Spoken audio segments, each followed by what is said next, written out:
संकल्प हमारा है।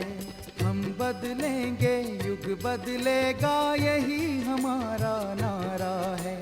सद्विचार घर घर पहुँचाएं, यह कर्तव्य हमारा है।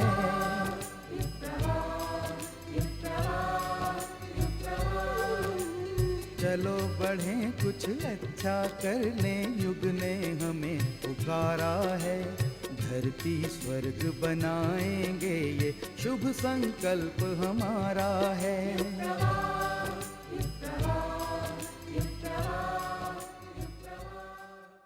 किसी भी विद्या को हासिल करने के लिए उससे संबंधित अनुशासनों को स्वीकारना और उन्हें दृढ़ता के साथ पालन करना पड़ता है। विद्यार्जन के लिए भी निर्धारित अनुशासन में ही बंधना होता है, यानी हर धारा के विद्यार्थियों के लिए अनुशासन अनिवार्य है। विकास की शर्त यही है। विद्यार्थियों में विकास की इस नींव को रखने के उद्देश्य से देव संस्कृति विश्वविद्यालय का 18वां ज्ञान दीक्षा समारोह संपन्न हुआ, जिसमें विद्या ग्रहण हेतु आए विद्यार्थियों को ज्ञान दीक्षा के संकल्प दिलाए गए। यहाँ आपको दिखाते हैं उसकी एक झलक।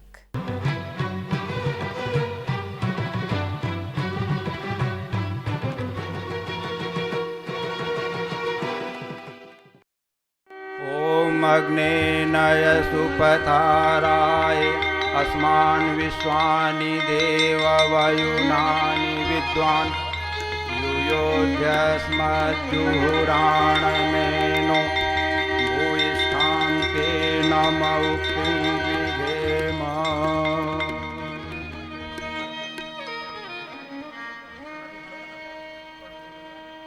ओम वंदे भगवतीं देवीं श्रीरामं च जगद्गुरुं पाद पद्मे तयोः श्रुत्वा प्रणमामि मुहुर्मुहुः प्रणमामि मुहुर्मुहुः। 18वें ज्ञान दीक्षा समारोह में सभी सम्माननीय अतिथियों का स्वागत, सभी उपस्थित परिजनों का, सभी छात्र छात्राओं का। कार्यक्रम का शुभारंभ हम एक वंदना गीत से कर रहे हैं। गुरु की वंदना, गुरु के गुणों का गान। गुरु तेरे कौन कौन गुण गाऊं, ब्रह्मा विष्णु महेश्वर सबके कौशल तुम में पाऊं। गुरु तेरे कौन कौन गुण गाऊं। गुरु वंदना यहाँ से गाई जा रही है, शब्द यहाँ से बोले जाएंगे, भावना हम सब लोग जहाँ जहाँ दूर दूर तक सुन रहे हैं अपनी जोड़ेंगे। हम सब मिलकर गुरु की वंदना संपन्न करेंगे। गुरु का कार्य करने के लिए शक्ति मांगेंगे, उनसे ज्ञान मांगेंगे। आइए गुरु वंदना प्रारंभ करें। गुरु तेरे कौन कौन गुण गाऊं। कौन कौन गुण गाऊं, गुरु तेरे कौन कौन गुण गाऊं। कौन कौन गुण गाऊं, गुरु तेरे कौन कौन गुण गाऊं। ब्रह्मा विष्णु महेश्वर सबके, ब्रह्मा विष्णु महेश्वर सबके कौशल तुम में पाऊं। गुरु तेरे कौन कौन गुण गाऊं, गुरु तेरे कौन कौन गुण गाऊं। कौन कौन गुण गाऊं, गुरु तेरे कौन कौन गुण गाऊं।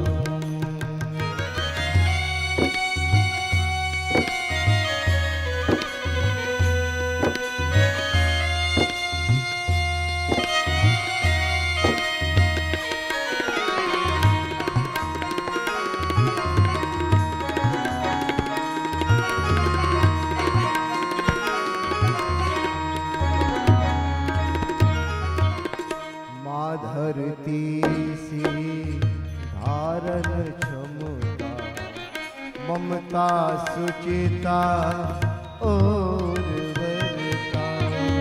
माँ धरती सी धारण क्षमता, ममता शुचिता या उर्वरता।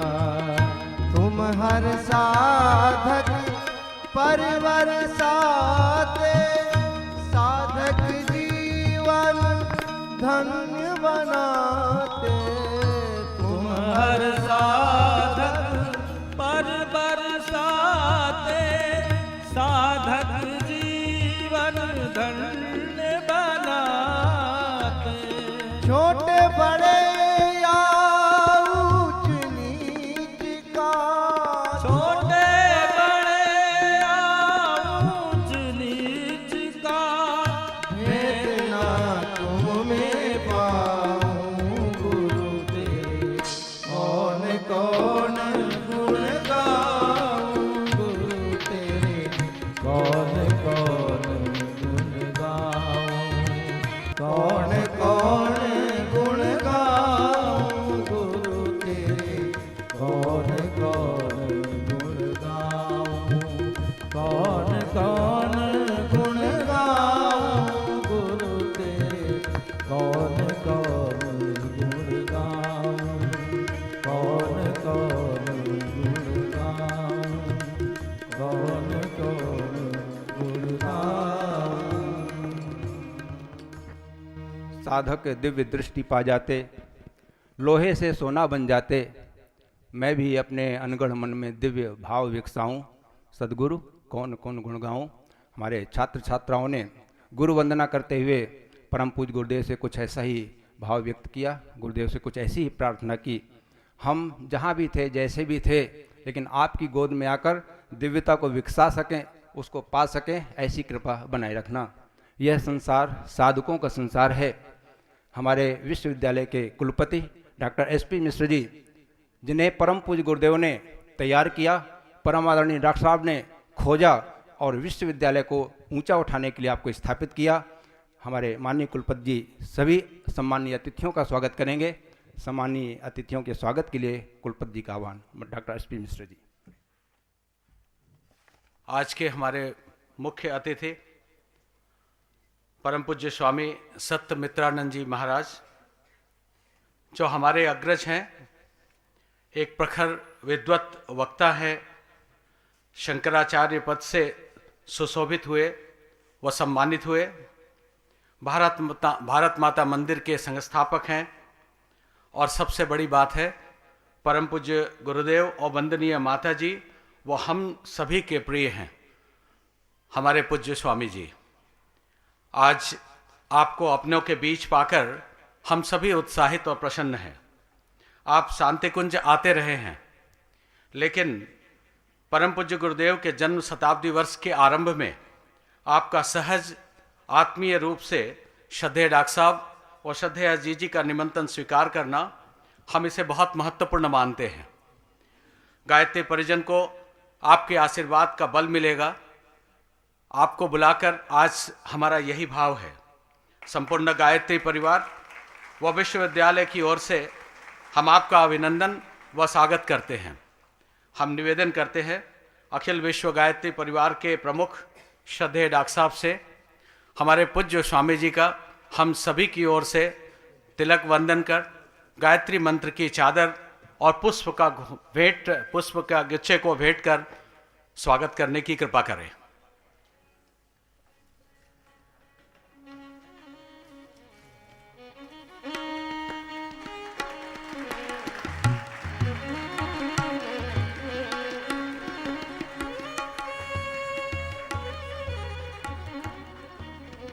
आज हमारे बीच विशिष्ट अतिथि के रूप में उपस्थित हैं डॉक्टर दुर्ग सिंह चौहान, जो उत्तराखंड टेक्निकल यूनिवर्सिटी के वाइस चांसलर हैं। डॉक्टर चौहान आरंभ से ही शिक्षा जगत से जुड़े रहे हैं। यूपी टेक्निकल यूनिवर्सिटी के संस्थापक व फाउंडर वाइस चांसलर के रूप में आपने अद्वितीय कार्य किया है, जिसकी पहचान सिर्फ एक बात से स्पष्ट होती है कि बिना ऑफिस बिल्डिंग के आपने 400 से अधिक टेक्निकल कॉलेजेस को मार्गदर्शन दिया और पूरे उत्तर प्रदेश को एक स्थान दिलाया। यूजीसी में महत्वपूर्ण सदस्य के रूप में, यूनिवर्सिटी इंस्पेक्शंस के चेयरमैन के रूप में और कई समितियों के अध्यक्ष के रूप में महत्वपूर्ण आपने भूमिका निभाई। उत्तराखंड गौरवान्वित है आपको विश्वविद्यालय के वाइस चांसलर के रूप में पाकर। आप हमारे ही हैं। श्रद्धेय डॉक्टर साहब से मिलने की चर्चा जब सुनी तो आश्चर्य हुआ कि आज का ये मिलन लगभग 20 सालों के बाद में, संभवतः 32 वर्षों के बाद में है। और 32 वर्षों पहले आप जब मिले थे तो आदरणीय चौहान साहब याद दिला रहे थे। हम निवेदन करना चाहेंगे श्रद्धेय डॉक्टर साहब से कि वो आदरणीय चौहान साहब जी का हम सभी की ओर से हार्दिक स्वागत करें।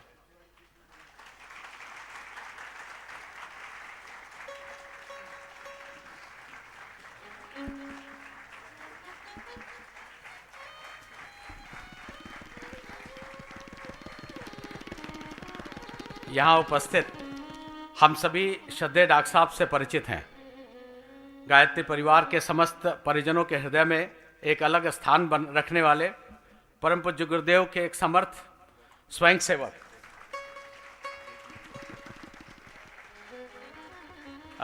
वो हमारे व्यवस्थापक जो सहज हैं, सरल हैं, साधारण दिखते हैं परंतु असाधारण व्यक्तित्व वाले हैं, उनका आपने स्वागत किया। मैं अपने गौरी शंकर भाई साहब से निवेदन करता हूं कि श्रद्धेय डॉक्टर साहब का तिलक, मंगल तिलक कर हम सभी की ओर से स्वागत करने की कृपा करें।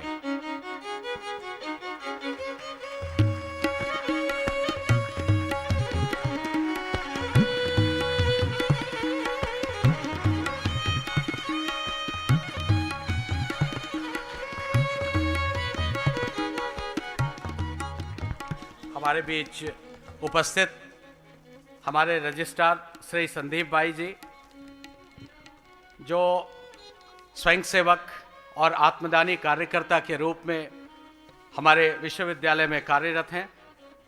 हमारे बीच उपस्थित हैं सभी हमारे डिफरेंट स्कूल्स के डायरेक्टर, निर्देशक और हमारे वरिष्ठ आचार्य और शांति कुंज के समर्पित, शांति कुंज ब्रह्मवर्चस और विश्वविद्यालय के समर्पित कार्यकर्ता भाई बहन, हमारे पुराने प्रिय छात्र छात्राओं, नवागंतुक छात्र छात्राओं, मीडिया के भाइयों, देवी स्वरूपा माताओं, बहनों, देवतुल्य भाइयों, शांति कुंज व विश्वविद्यालय परिवार आप सभी का हार्दिक अभिनंदन व स्वागत करता है। गुरुवर के सपनों का यह विश्वविद्यालय 9 वर्षों का हो चुका है। हम कहते हैं कि यह चलने लगा है, इसकी पहचान बनी है और गायत्री परिवार को इस विश्वविद्यालय पर गर्व है। अन्य विश्वविद्यालयों की अपेक्षा हमने मूल्यपरक शिक्षा को सने सने बढ़ाने का अच्छा एक प्रयोग किया है। पुरातन संस्कृति को जागृत करने हेतु हम सभी संकल्पित हैं। भारतीय विचारधारा पर आधारित पाठ्यक्रमों को बनाना, संचालित करना और विश्व वसुंधरा को लाभान्वित करना, यह हमारा उद्देश्य है। दूसरे देशों के अन्य विश्वविद्यालय हमारे विश्वविद्यालय के साथ जुड़ते जा रहे हैं। कई देशों के ऐसे नाम हैं जिन्होंने अपनी इच्छा व्यक्त की है कि भारतीय परंपरा में पनप रहे ज्ञान और विज्ञान की धाराओं पर वो हमारे साथ मिलकर काम करना चाहते हैं। विश्वविद्यालय ने ये प्रगति श्रद्धेय डॉक्टर साहब की देखरेख और उनकी लीडरशिप और उनके दिशा निर्देशन में किया है। हम सभी गौरवान्वित हैं कि हम सब उस ओर आगे बढ़ रहे हैं जिस ओर परम पूज्य गुरुदेव ने अपने सपनों के विश्वविद्यालय के रूप में 1964 में इसकी परिकल्पना की और उन्होंने एक लेख लिखा, हमारे सपनों का विश्वविद्यालय क्या होगा। आज का यह दिन हमारे लिए महत्वपूर्ण दिन है। हर ज्ञान दीक्षा हमारे लिए महत्वपूर्ण होती है कि उस ज्ञान दीक्षा के माध्यम से हम अपने प्रिय विद्यार्थियों के बीच एक संदेश देना चाहते हैं कि आप एक ऐसे विश्वविद्यालय में आए हैं जो महत्वपूर्ण है, जो आपके जीवन को एक नई दिशा देने वाली है, जिससे आपके जीवन में एक नया रंग आने वाला है। और हम सभी ये आपसे कहते हैं कि इस नए रंग का आप सभी स्वागत करें। नवागंतुक जितने हमारे विद्यार्थी हैं उनका हम हार्दिक अभिनंदन करते हैं और ये आशा रखते हैं कि इस विश्वविद्यालय की जो परंपरा है और विश्वविद्यालय के अपने इमेज को बनाए रखने के लिए वो हमारा हर समय साथ देंगे। जो हमारे ऐसे विद्यार्थी हैं जो आज ही इंटर्नशिप के कार्यक्रम में दिल्ली और अन्य जगहों पर निकल रहे हैं, हम उन विश्वविद्यार्थियों को अपनी शुभकामनाएं, अपनी शुभकामनाएं देते हैं और परम पूज्य गुरुदेव से ये प्रार्थना करते हैं कि हम उनके कार्य हमेशा करते रहेंगे, वो हमें आशीर्वाद देते रहें और ऐसा बल देते रहें कि हम उनकी दिशा में आगे बढ़ते रहें। हम इन शब्दों के साथ अपनी वाणी को विराम देते हैं। ओम शांति।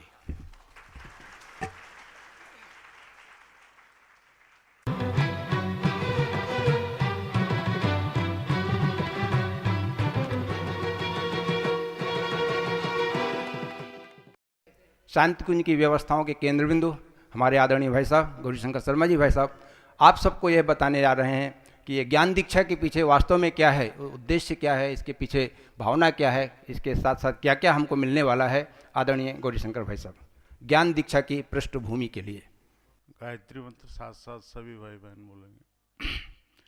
ओम भूर्भुवः स्वः तत्सवितुर्वरेण्यं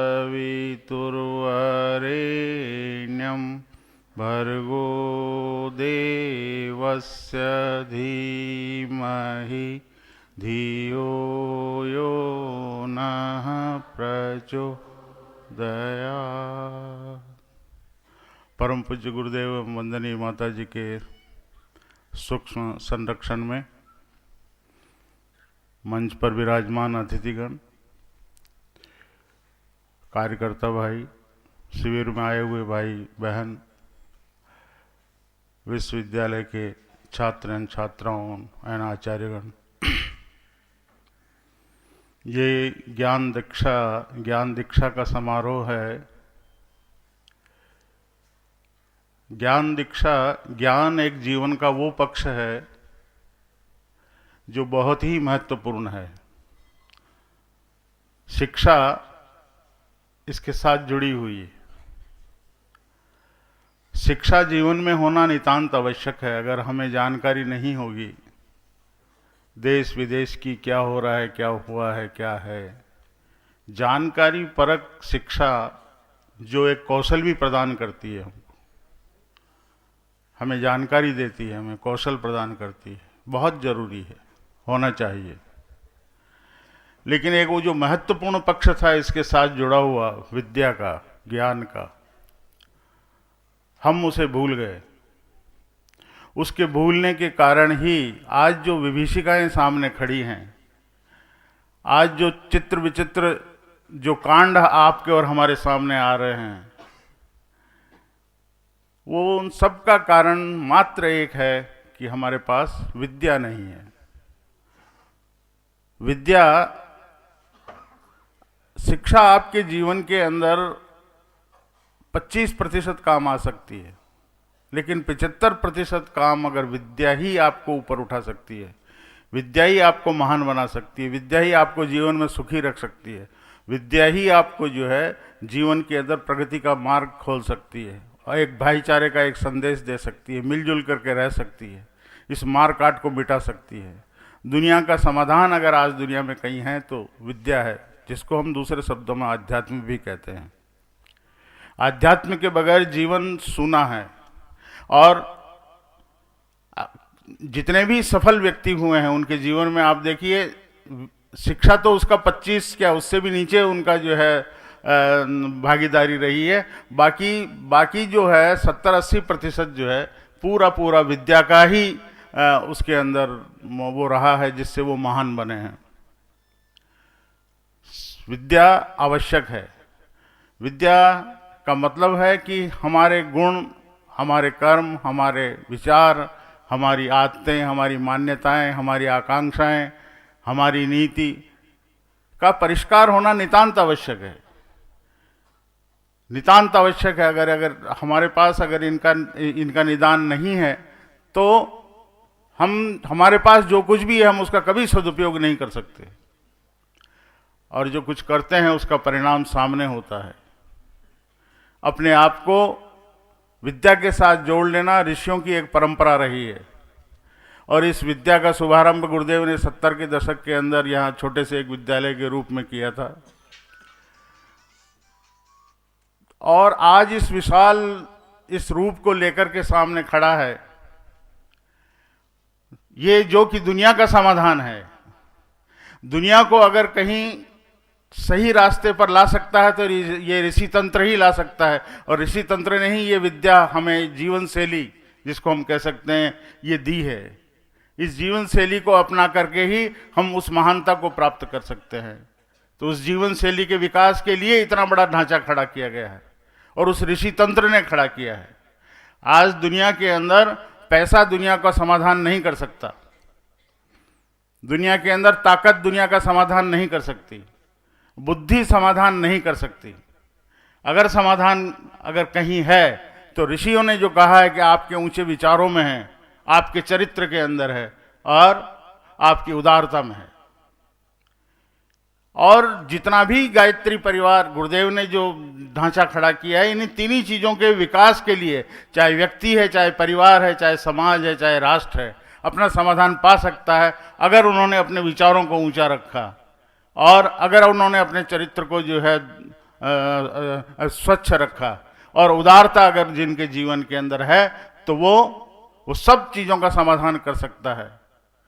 बच्चों, इसी की शिक्षा के लिए, इसी में दक्ष होने के लिए और इसी को आगे बढ़ाने के लिए ये यहाँ पर जो आवासीय विद्यालय हमारे हैं, इस मात्र उसी का इसीलिए रखा गया है। इतना बड़ा जो ढांचा खड़ा किया गया है इसलिए खड़ा किया है कि यहाँ से ढल करके जो निकलें वो दुनिया को एक टिमटिमाते हुए तारे की तरह, एक लाइट हाउस की तरह, एक दीपक की तरह से जल करके बताएं कि जीवन ये है और जीवन के अंदर दुनिया का समाधान यहाँ है और यही हो सकता है। उसी का नाम विद्या है।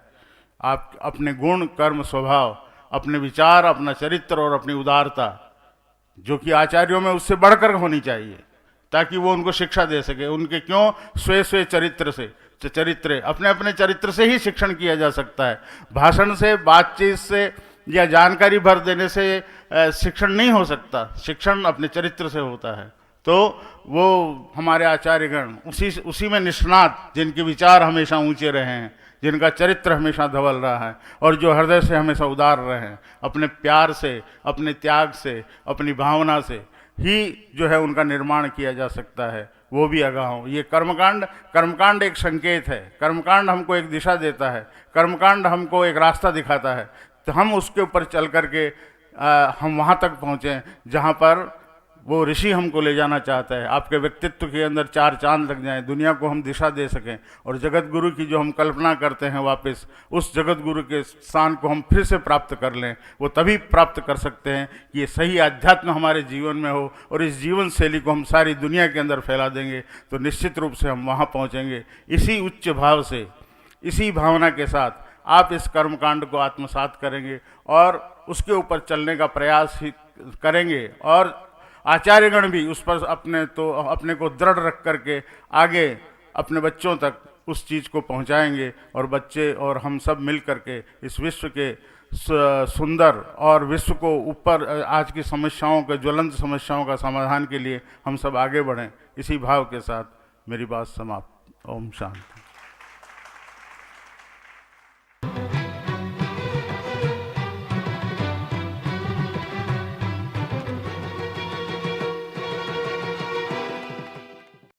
दीक्षा का जो मुख्य कर्मकांड है उसके लिए आप अपनी मनोभूमि बनाएं।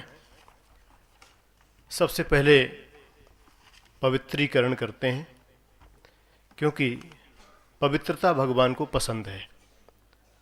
शिवो भूत्वा शिवम यजेत, शिव होकर ही शिव कार्य अर्थात कल्याणकारी कार्य किया जा सकता है। अंदर बाहर से पवित्र बने, इसके लिए यहाँ से स्वयंसेवक भाई बहन कलश ले लेंगे। आपके ऊपर जल का विसंचन होगा। यहाँ से जो सूत्र बोले जाएं उन्हें आप दोहराते रहें।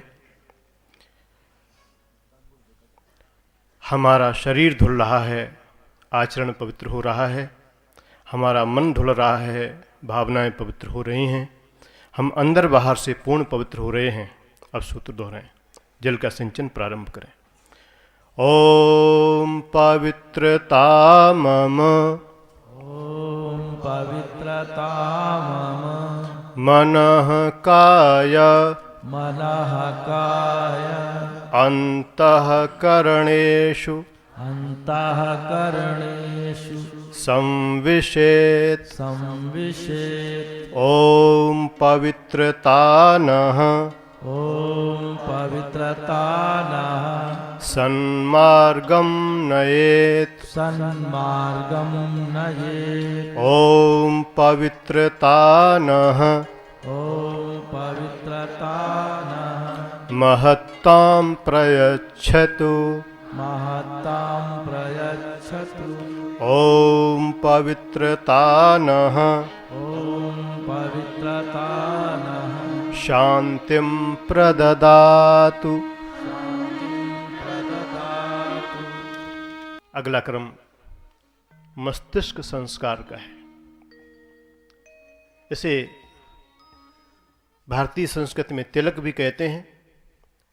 वास्तव में ये मस्तिष्क का संस्कार है। सारी क्रियाओं का संचालन विचारों से, मस्तिष्क से होता है। शरीर तो बाद में क्रिया करता है, तो पहले मस्तिष्क को संस्कारित करें। इसलिए हम तिलक धारण करते हैं।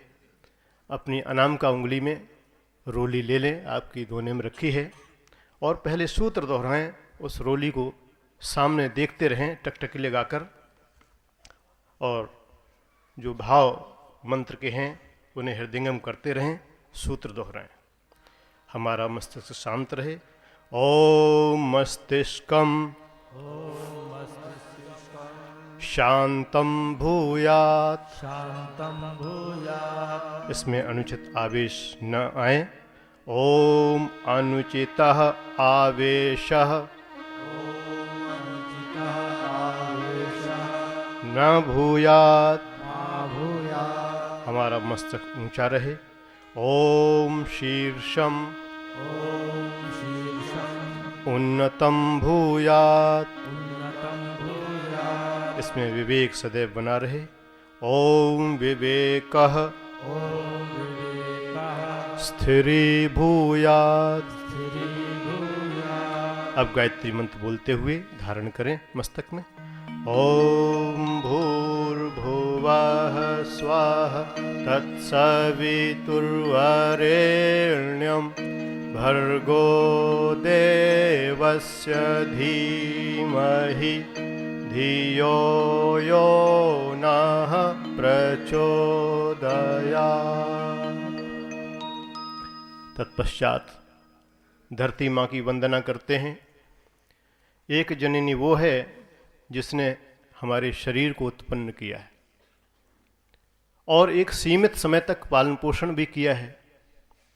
पर एक जननी वो है जो सदैव आजीवन हमारा पालन पोषण करती है। उसे हम धरती माता कहते हैं। वो सबको धारण करती, इसलिए धरती कहलाती है, इसलिए धरित्री कहलाती। और हम भारत में रहते हैं, इसलिए हमने भारत के साथ भी माता का शब्द जोड़ा है। राम लक्ष्मण से कहते हैं, अपि स्वर्ग अपि स्वर्णमयी लंका न मे लक्ष्मण रोचते जननी जन्मभूमिश्च स्वर्गादपि गरीयसी। जननी और जन्मभूमि को स्वर्ग से भी बड़ा बताया गया है, इसलिए हम उस धरती माता को प्रणाम करते हैं। दोनों हाथ धरती माता पर रख लें और यहाँ से सूत्र दोहराएं। ओम माता भूमि पुत्रोऽहं पृथिव्याः नमो मात्रे पृथिव्यै। हे धरती माता, आप उर्वर हैं, हमें श्रेष्ठ वृत्तियां दें। आप पोषण कर्त्री हैं, हमारी श्रेष्ठताओं को पुष्ट करें। आप धारण कर्त्री हैं, हमें ज्ञान धारण करने की शक्ति दें। आप सुगंध की स्रोत हैं, हमारे जीवन को सुगंधित बनाएं। अपने माथे से लगा लें, स्पर्श करें। समस्त दैवी शक्तियां तीर्थ में विराजमान रहती हैं उन समस्त दैवी शक्तियों को हम नमन करते हैं। परमात्मा एक ही है, पर विज्ञ जनों ने उसे विविध रूपों में व्यक्त किया है। शास्त्र कहता है एकम सद्विप्रा बहुधा बदंती। उस परमात्मा की विभिन्न शक्ति धाराएं, विभिन्न देवगण हैं, हम उनका आवाहन नमन करते हैं। हाथ जोड़कर नमस्कार करते चलें, उनके प्रति कृतज्ञता व्यक्त करते चलें, ताकि वो देवता हमें देने की शक्ति प्रदान करें। ओम परमात्मने नमः। ॐ परमात्मने नमः। ओम सर्वाभ्यो ॐ सर्वाभ्यो देवशक्तिभ्यो नमः। देवशक्तिभ्यो नमः। ओम सर्वेभ्यो ॐ सर्वेभ्यो देवपुरुषेभ्यो नमः। देवपुरुषेभ्यो नमः। अभी बैठे रहेंगे, दीक्षा संकल्प होगा। तत्पश्चात आप कलावा अपने हाथ में बांध लेंगे एक दूसरे को और अपने दुपट्टे धारण कर लेंगे। परम श्रद्धेय डॉक्टर साहब ज्ञान दीक्षा संपन्न करा रहे हैं। भाव मुद्रा में बैठ जाएं, गंभीर हो जाएं और ध्यानपूर्वक सुने क्या कहा जा रहा है और क्या उद्देश्य है।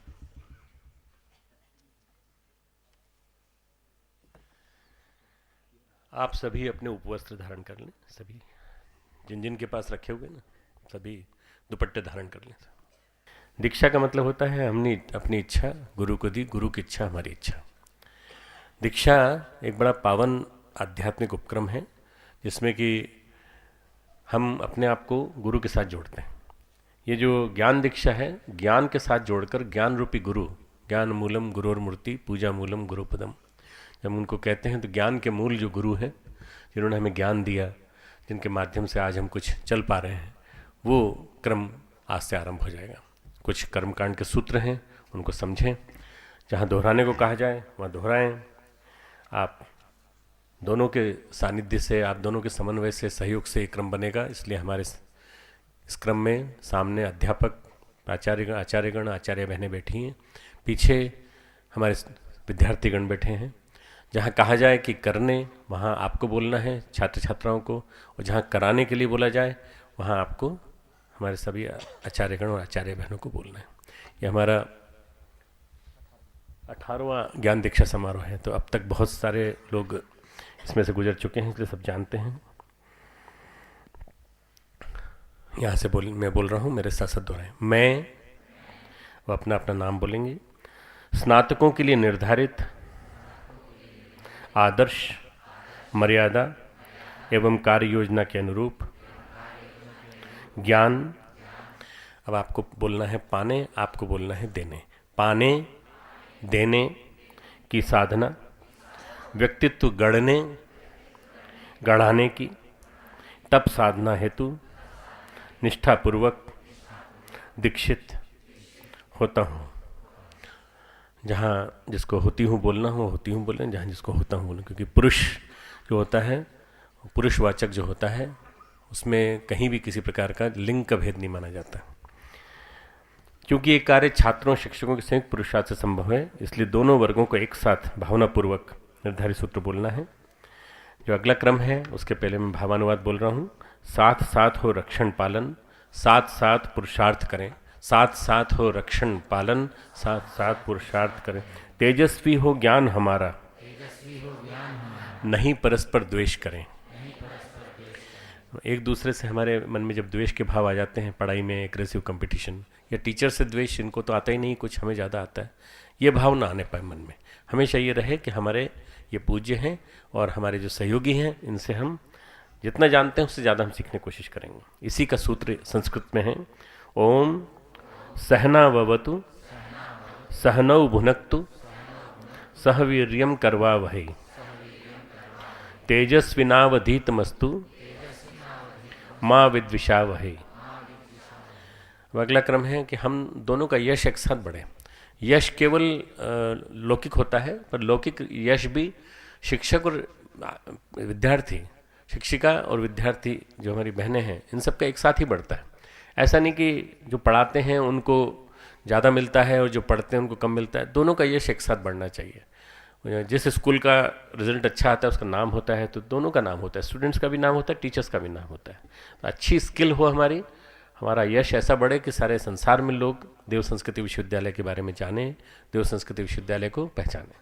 इस भाव से बोलेंगे, हम दोनों का यश एक साथ बढ़े।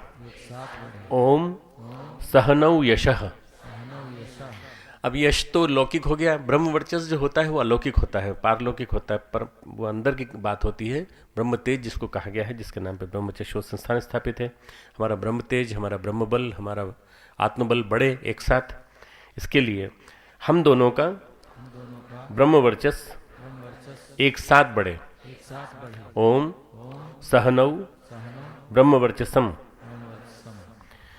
अब ये क्रम जो है बोल तो दिया, पर साधना से बढ़ेगा। साधना नियमित रूप से की जाए, 24 घंटे की जाए। जीवन साधना का जब क्रम चलता है तो ये क्रम आगे बढ़ने लगता है और यश भी मिलता है, ब्रह्म वर्चस्व भी मिलता है। अब मैं यहाँ से बोलूँगा, छात्र छात्राएं बोलेंगी हमारे साथ साथ, उसके साथ साथ आचार्यगण जो है वो बुलवाएंगे उनको। तो जो आचार्यगण बोलेंगे वो मैं बोलूँगा, उसके बाद आप लोगों को उसका अर्थ बता दूंगा हिंदी में, ताकि आप बोल सकें कि स्वीकार है। स्वीकार है को संस्कृत में बोलते हैं मान्यम, तो आपको बोलना है मान्यम, और दिल से बोलना है, ऐसे नहीं कि जबरदस्ती बोल रहे हैं। अगर मान्यम है, मान्य है तो बोलें, क्योंकि करना है, और करना है तो फिर स्वीकार करना है उसको। आचार्यगण बोलेंगे आपसे, सत्य बोलो। ये बोल रहे हैं सब, तो आप लोग क्यों नहीं बोल रहे हैं? आप लोग बोलो, ये उन लोगों के लिए बोल रहे हैं ना। अब आपको क्या बोलना है? हाँ, तो इसके लिए संस्कृत का सूत्र है सत्यम वद। इतने सारे विद्यार्थी बैठे हैं, आवाज जोरदार आनी चाहिए कि हाँ सच सच सही में स्वीकार कर रहे हैं। और केवल विद्यार्थी क्यों, जितने आसपास खड़े हैं सत्य बोलने की बात में, आप लोगों को बोलने में क्या दिक्कत है? आप लोग भी बोल सकते हैं, स्वीकार है, हम स्वीकार करते हैं। आगे बोलेंगे धर्मम चर, इसका अर्थ है धर्म का पालन करेंगे, ठीक है ना। आगे बोलेंगे, हाँ अब जवाब दीजिए। अब है स्वाध्याय में प्रमाद नहीं करेंगे। स्वाध्याय हमारे लिए जीवन की एक ऐसी प्रक्रिया है जो हमारे अंतरंग को विकसित करती है, चरित्र निर्माण को विकसित करती है। यदि स्वाध्याय नियमित रूप से करेंगे तो आपका, सही अर्थों में कहा जाए, आपका अंतर्जगत विकसित होगा, विवेक प्रकाशित होगा। जो स्वाध्याय करता है नियमित रूप से, उसकी प्रतिभा सहज रूप में बढ़ती रहती है। तो स्वाध्याय में प्रमाद नहीं बरतेंगे। स्वाध्यायान मां प्रमदः। अब धर्म में, धर्म का अर्थ होता है कर्तव्य परायणता। धर्म के कार्य में हम प्रमाद नहीं बरतेंगे। धर्म जो है वो समय तात्कालिक धर्म भी होता है, युग धर्म भी होता है, एक होता है सहज धर्म, खाना पीना पानी पीना, ये सहज धर्म। पर कर्तव्य धर्म जो हमें कर्तव्य की दृष्टि से करना चाहिए, ये धर्म आपको हमेशा करना है, इसमें प्रमाद नहीं करना। धर्मान न प्रमदितव्यम। अब ये बोलना है कि संसाधनों के विकास में प्रमाद नहीं बरतेंगे। हमारे ऋषिगण बड़े विद्वान थे। ये जो सूत्र हैं सारे के सारे, ये ऐत्रेय उपनिषद से लिए गए। इसमें संसाधनों के विकास में हम प्रमाद नहीं करेंगे। हमारे ऋषियों ने कहा कि जितना भी आप डेवलप कर सकते हो अपने संसाधन, मतलब resources, mental resources, intellectual resources, इसके अलावा स्पिरिचुअल रिसोर्सेज, और अगर आपको भौतिक रिसोर्सेज भी, भौतिक संसाधन भी इकट्ठा करना है तो उसके लिए कोई मना नहीं किया उन्होंने कहा करिए, कोई दिक्कत नहीं है, परंतु उनमें लिप्त मत होइए। बस संसाधनों को विकसित करिए। संसाधनों को विकसित नहीं करेंगे तो आप आगे कैसे बढ़ेंगे, भारत को जगत गुरु कैसे बनाएंगे। इसलिए संसाधनों को हम विकसित करने में प्रमाद नहीं बरतेंगे। आप बोलेंगे भूत्यई न प्रमदितव्यम। स्वाध्याय और प्रवचन में प्रमाद नहीं करेंगे। अब यहां से मैं बोल रहा हूं इसकी संस्कृत, स्वाध्याय प्रवचनाभ्याम न प्रमदितव्यम। अब माता को देवता मानेंगे, तो आप शुरू से मानते आए हैं, पर एक बार फिर से ज्ञान दीक्षा है ना, तो दीक्षा के माध्यम से सबके सब अपने आप को जोड़ रहे हैं उस गुरु सत्ता से, उस ज्ञान मूल गुरु से। इसलिए बोलेंगे मातृ देवो भव। हमारे शिक्षक पिता को देवता मानेंगे। पितृदेवो भव, आचार्य देवो भव। चलिए इतनी बातें स्वीकार कर ली, थोड़ी सी बची हैं। अभी तक जो दोष रहित कर्म हुए हैं हमसे जो दोष युक्त कर्म हुए उनको हम नहीं अपनाएंगे, दोष रहित कर्मों को जीवन में उतारेंगे। गीता में भगवान कृष्ण ने गीता में कहा है कि कोई भी कर्म ऐसा नहीं है जिसमें कि धुएं की तरह से थोड़ा सा भी कोई कर्म में कोई वो ना हो, परंतु कोशिश ये करना चाहिए कि हमारे कर्म ऐसे न हो कि वो उनसे हमारा जीवन प्रदूषित हो जाए। तो जो दोष रहित कर्म है उन्हीं का सेवन करेंगे, अन्य का नहीं। यानी अनवद्यानि कर्माणि तानि सेवितव्यानि नो इत्राणि। अब जो हमारे श्रेष्ठ चरित्र हैं उनका तुम पालन करना। श्रेष्ठ चरित्रों का पालन यानी रोल मॉडल, हमारा आइडल जो है, हमारा जिसको हम मानते हैं वो कौन हो? चरित्रवान हो, श्रेष्ठ चरित्र वाले लोग हों, ऐसे वैसे नहीं। जो आज लोग न जाने किस किस को रोल मॉडल बना लेते हैं, फिल्मी कलाकारों को बना लेते हैं, क्रिकेट खिलाड़ियों को बना लेते हैं। रोल मॉडल बनाना है तो आपको स्वामी विवेकानंद को बनाना चाहिए, नचिकेता को बनाना चाहिए, परम पूज्य गुरुदेव को बनाना चाहिए। इतने बड़े बड़े श्रेष्ठ हमारे देश में लोग हो गए हैं। यदि हम अच्छे मॉडल बनाएंगे तो वैसे ही बनेंगे, जैसा हमारा रोल मॉडल होगा वैसे ही हम ढलते चले जाएंगे। इसलिए निवेदिता है, संघमित्रा है, हमारी जो विभिन्न ऋषिकाएँ हुई हैं उनको हम रोल मॉडल मानें। यदि उनको रोल मॉडल मानेंगे तो वैसे बनेंगे। जो हमारे श्रेष्ठ चरित्र हैं उनका तुम पालन करना, अन्य का नहीं। इसका संस्कृत है यानी अस्माकं सुचरितानि तानि त्वया उपास्यानि नो इत्राणि। बोलिए। अब संकल्प का शेष अंश जो है मेरे साथ साथ दोहराएंगे। मैं पृथ्वी पुत्र हूँ, भूमि मेरी माता है, मेरा जीवन मातृभूमि की सेवा में समर्पित रहेगा। मैं लोक कल्याण के लिए समर्पित रहूँगा। संपूर्ण विश्व को अपने ज्ञान और शक्ति से उद्दीप्त रखने की मेरी चेष्टा रहेगी। मुझे मेरे पूज्य आचार्यों से जो ज्ञान प्राप्त होगा उससे मैं अपने राष्ट्र को जागृत और जीवंत रखूंगी। हम प्रत्येक नियम अनुशासन का पालन करेंगे। चूक होने पर भूल सुधार एवं प्रायश्चित द्वारा प्रगति क्रम को प्रखर बनाए रखेंगे। कुलाधिपति के नाते मैंने आपको दीक्षा दी है आज। इस दीक्षा को आप स्मरण रखिएगा जब तक आप यहाँ रहें तब तक और जीवन भर। सबके ऊपर जल की वर्षा करेंगे। आप भाव करेंगे हमारे अंदर जो दीक्षा का बीज बोया गया है, ज्ञान का बीज बोया गया है, वह पुष्पित हो, पल्लवित हो। ओम आपोहिष्ठामयो भुवः तान ऊर्जे दधातन महेरणाय चक्षसे। ओम यो वः शिवतमो रसः तस्य भाजयते नः उषतीर्व मातरः। हाथ जोड़े रहें। ओम तस्मा अरंगमामवो यस्य क्षयाय जिन्वथ आपो जनयथा च नः। ओम मंत्रार्था सफला सन्तु पूर्णाः सन्तु मनोरथाः। शत्रुभ्यो भयनाशोऽस्तु मित्राणाम् उदयस्तव। ओम द्यौः शान्तिरन्तरिक्षगं शान्तिः पृथिवी शान्तिरापः शान्तिरोषधयः शान्तिः वनस्पतयः शान्तिर्विश्वे देवाः शान्तिर्ब्रह्म शान्तिः सर्वगं शान्तिः शान्तिरेव शान्तिः सा मा शान्तिरेधि।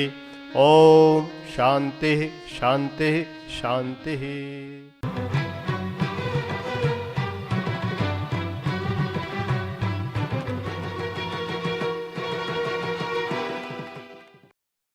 हमारे अभिभावक, हमारे मार्गदर्शक, हमारे कुलाधिपति श्रद्धेय के श्रीमुख से ऋषि प्रणीत दीक्षा के सूत्रों को हमने धारण किया। यह एक बीजारोपण था।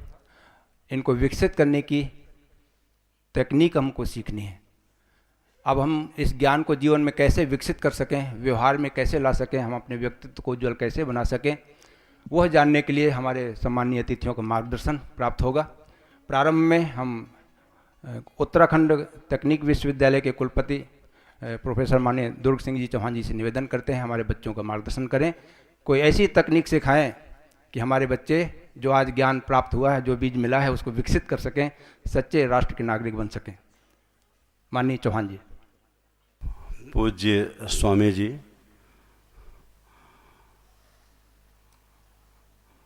बहुत वर्षों के बाद मैं मिल रहा हूँ और इसलिए मुझे नहीं मालूम है कि मुझे कैसे संबोधन करना चाहिए।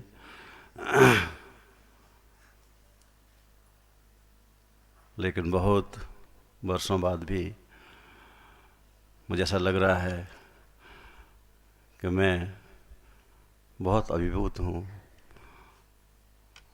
प्रणब पांड्या जी से।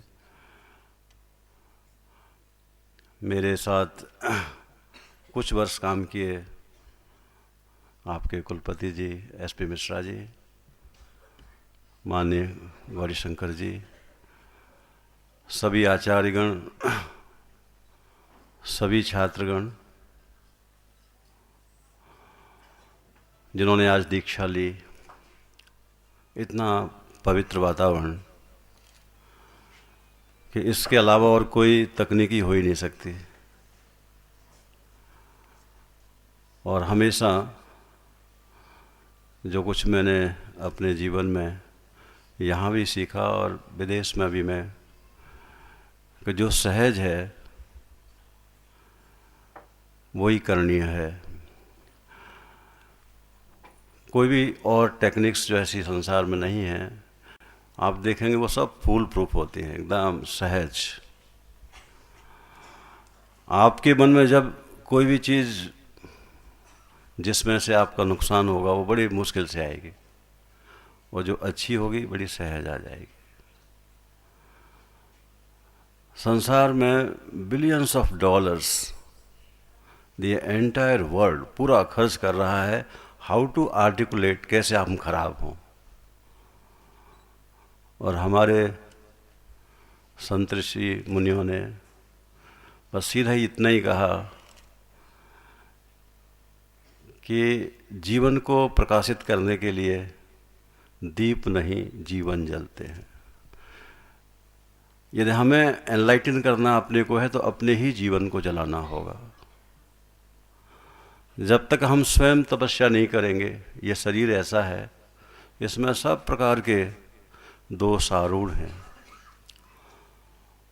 और इसलिए कहा गया कि इदम शरीरम अभ्यासगतः, जैसा आप अभ्यास करेंगे वैसा ये शरीर बन जाएगा। यदि आप देवता बनना चाहते हैं तो वैसा अभ्यास करो, इट इज़ योर चॉइस। भगवान ने आपको इतनी अनंत शक्ति दी है कि जैसा आप चाहते हैं वैसा आप बन सकते हैं। पर जब व्यक्ति अकेला होता है तो अशक्य होता है, क्योंकि तामसिक वृत्तियाँ, राजसिक वृत्तियाँ उसको घेर लेती हैं। आइदर ही सेल्फिश और या सेल्फ डिग्रेडिंग हो जाएगा, सोएगा। और जब कलेक्टिव होंगे हम तो ऊर्ध्वम गच्छन्ति सत्वस्थ, ये सात्विक गुण हमारे मन में सदैव हमको ऊंचा ले जाने का प्रयास करेगा। स्वयं भगवान बुद्ध ने कहा आत्मदीपो भव। पूज्य मालवीय जी, जिनके विश्वविद्यालय में मैंने करीब 42 वर्ष अपना सानिध्य रखा है, मेरी शिक्षा भी वहीं हुई। और मुझे लगता है कि महापुरुषों के जो मैंने परम पूज्य गुरु जी की भी जीवन गाथा पढ़ी, उसमें उन्होंने एक जगह लिखा है कि मालवीय जी ही मेरे गुरु थे। तो आज मैं यही देख रहा था कि महापुरुष केवल दर्शन मात्र से किसी के सानिध्य में आता है तो कितना विशाल यज्ञ खड़ा कर सकता है। आप सब तो, मुझे लगता है कि इस कलयुग में इतनी बड़ी तपस्या और किसी व्यक्ति ने नहीं की होगी जितना पूज्य गुरुदेव ने की है।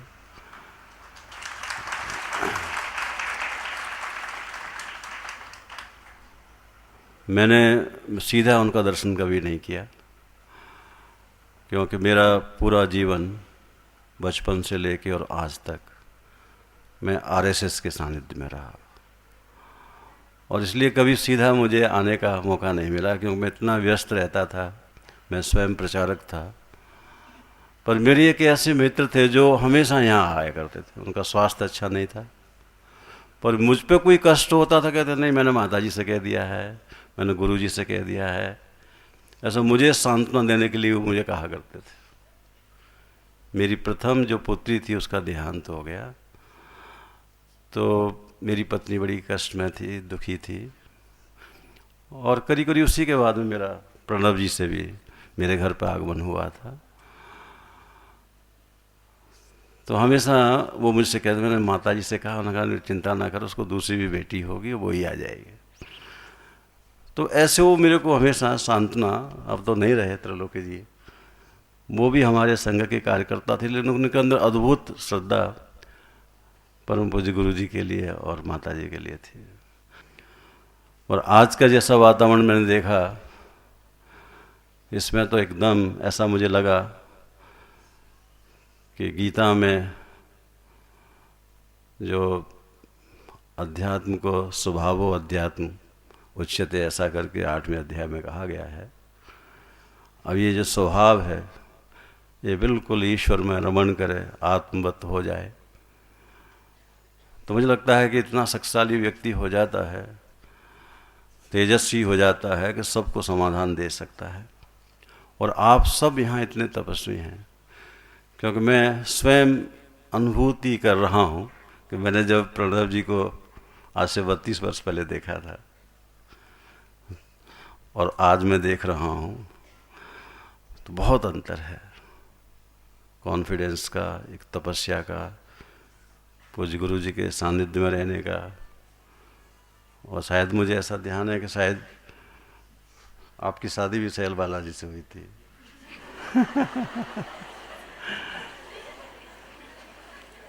तो सब मिला करके मैं आज जो देख रहा हूँ और उस समय जो मैंने देखा था, बहुत अंतर है। तो तपस्या का प्रभाव, सानिध्य का प्रभाव, जिनके हम जितने आशीर्वाद ले लें, ये दीक्षा तो एक छोटा सा एक इनिशिएशन है। और मुझे लगता है कि कलयुग में सतयुग के जितने बीज पड़ जाएंगे और जो बनाए रखेंगे, जन्म तो हम बार बार लेंगे ही, ऐसा तो है नहीं कि मुक्ति मिल जाए, तो हम ही बढ़ते रहेंगे। और एक दिन ऐसा होगा कि सारा विश्व जब सत्य का साक्षात्कार करेगा, हो सकता है कि हमारे शरीर, हमारे सबके स्वरूप अलग अलग हों, पर आध्यात्मिक चेतना जितनी सहज भारत को हम अपने ऋषि मुनियों से, अपने नदी देवता, हिमालय, सबसे जो मिलती है, संसार के और किसी प्राणी को ये मिलती नहीं है।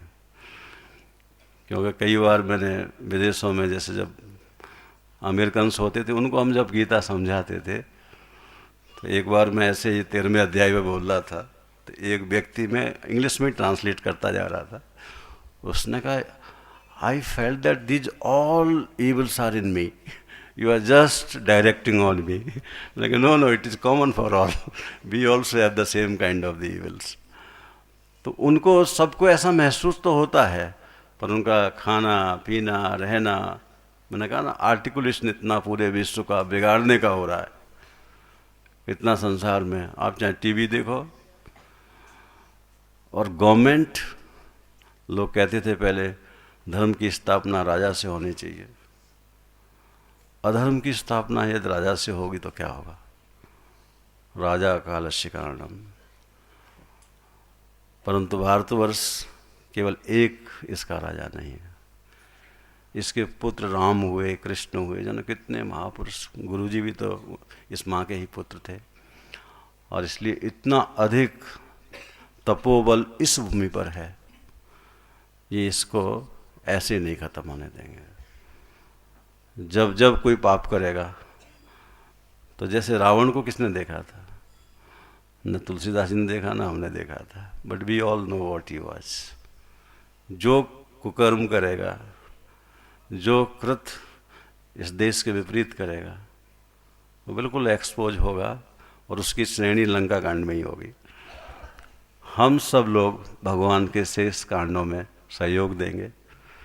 हम अपने पुण्य से, हम अपने पुण्य को अर्जन भी करें और अपने व्यक्तित्व को।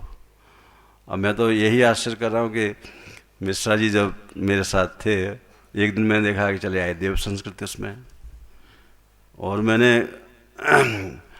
इसमें अखंड ज्योति में ही पढ़ा था पूरा वो विवरण इस विश्वविद्यालय का, पर मेरे मन में कोई कल्पना नहीं थी कि कैसी ये विश्वविद्यालय होगी। इसके भवन का उसमें काफ़ी वर्णन था, लेकिन मुझसे यदि कोई सहयोग ऐसा होगा, हालांकि मैं कुछ इस क्षेत्र का बिल्कुल अयोग्य विद्यार्थी हूँ। वो कहते ना कि अविद्या सर्गे तीर्था, मैं तो अविद्या वाला हूँ, और आपसे यदि मुझे कुछ मिल गया तो उधर को परिमार्जन करके मैं आपको बता सकता हूँ।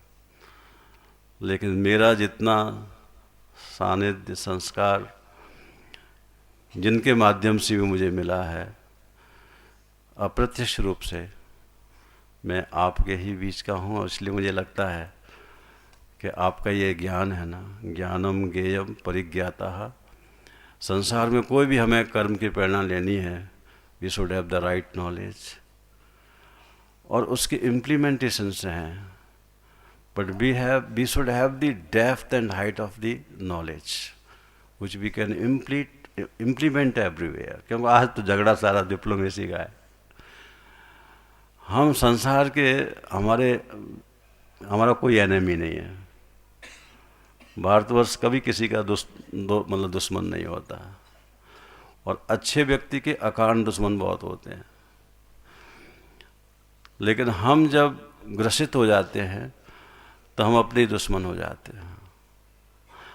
और मैं तो यही कहूँगा कि आपके पास जो ज्ञान है, कम से कम आप, we are all friend of self, और जो व्यक्ति अपना दोस्त हो सकता है वो सबका दोस्त हो सकता है। लेकिन मार्ग में अपना दोस्त होना सेल्फिश होना नहीं है। How we can efface unfold कि हम सब संसार के काम आएँ, और यज्ञ यही है कि हम सब के काम आएँ तो सब हमारे काम आएंगे। और ये ज्ञान जब इस ओर बढ़ जाएगा तो मुझे लगता है कि परम पूज्य गुरु जी की जितने महापुरुष हैं, हम सबको एक साथ श्रद्धांजलि दे सकते हैं कि हम सारी मानवता के काम आए।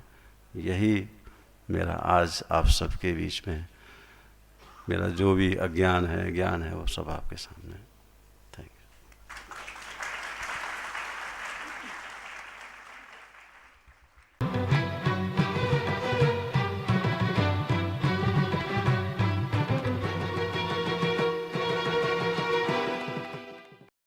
हम देवभूमि में बैठे हैं, ऋषियों की भूमि में बैठे हैं। ऋषि विश्वामित्र की तपस्थली, परम पूज्य गुरुदेव वंदनीय माता जी की तप से अभिसिंचित उनके सूक्ष्म संरक्षण में हम यहाँ पर बैठे हुए हैं। और आज के इस ज्ञान दीक्षा समारोह में पूज्य स्वामी जी की उपस्थिति, सत्यमित्रानंद जी महाराज की उपस्थिति हम सबके लिए बड़े सौभाग्य के रूप में है। विश्वविद्यालय के इस विशाल भवन के निर्माण से पूर्व आपकी कृपा इसको सदैव मिलती रही है, गायत्री परिवार को मिलती रही है। भवन के प्रथम ईंट के अधिष्ठाता, निर्माता, रखने वाले, पूजन करने वाले आप ही हैं। आपको विश्वविद्यालय की प्रगति देखकर प्रसन्नता होती है, और हमें आपको अपने बीच पाकर बड़ा गौरव अनुभव होता है, बड़ा सौभाग्य लगता है। हम का आशीर्वचन प्राप्त करने के लिए अपने आप को तैयार करें। स्वामी जी महाराज का आशीर्वचन है। स्वामी जी महाराज प्रणाम।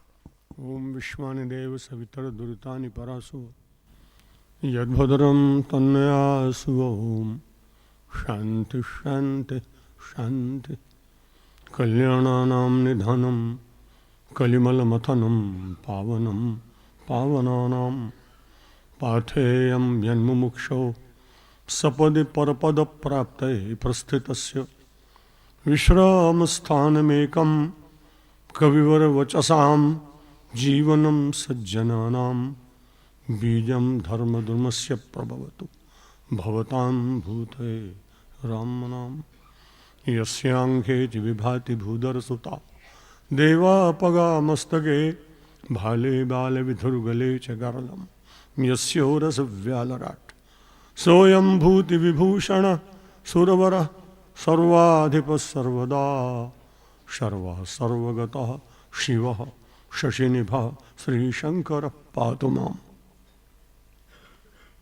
समस्त वातावरण में सूक्ष्म रूप से व्याप्त परम वंदनीय आचार्य जी, परम वंदनीय माता जी, आज के इस कार्यक्रम ज्ञान दीक्षा समारोह में अध्यक्षता कर रहे अनेक लोगों को जीवन की प्रेरणा देने वाले, आदर्श जीवन जीकर लोगों के अंतर में ज्ञान के दीप प्रकट करने की आकांक्षा रखने वाले परम सम्माननीय डॉक्टर प्रणव पंड्या जी, माननीय कुलाधिपति देव संस्कृत विश्वविद्यालय, डॉक्टर एस.पी. मिश्र जी कुलपति महोदय, आदरणीय, इतने बड़े संस्थान का संचालन करना बहुत कठिन काम। 10 व्यक्तियों के परिवार में भी कहीं न कहीं कुछ कठिनाई आती है, पर इतने बड़े परिवार को अपनी योग्यता और कुशलता से संचालित करने वाले व्यवस्थापक माननीय श्री गौरी शंकर शर्मा जी, दीक्षा कर्मकांड के संचालक श्री दिनेश इंद्रेश पथिक जी, परम सम्माननीय जिनका नाम मुझे पहले लेना चाहिए, आज के विशिष्ट अतिथि प्रोफेसर दुर्ग सिंह चौहान, कुलपति उत्तराखंड तकनीकी विश्वविद्यालय देहरादून, कुल सचिव माननीय संदीप कुमार जी, समस्त आचार्यगण, आचार्य बहनों, बंधुओं, मातृशक्ति, अतिथिगण, श्रोतागण, सब कुछ आपने दीक्षा के मंत्रों में जीवन के सब सूत्र प्राप्त कर लिए। कई वर्षों पूर्व एक बार यहाँ आने का अवसर मिला। वैसे आचार्य जी का कृपा पात्र वात्सल्य भाजन मैं बहुत छोटी आयु से रहा हूँ। ब्रह्मचारी जीवन में जब महाविद्यालय का अध्ययन छोड़कर सत्यमित्र के रूप में रामनगर में आत्मविज्ञान भवन में जंगलों में साधना करता था, तब परम पूजनीय आचार्य जी को मैंने देखा। वो वहाँ एक परलोक विद्या के आचार्य के पास बैठे थे, नाम मैं उनका भूल रहा हूँ, और पंचाट के ऊपर दिवंगत आत्माओं को बुला रहे थे। उनमें से कुछ महात्माएं श्रेष्ठ थीं, वो हिलता था, अक्षर बनते थे। वो एक अलग विद्या है जिसकी चर्चा फिर आप कभी सुनेंगे।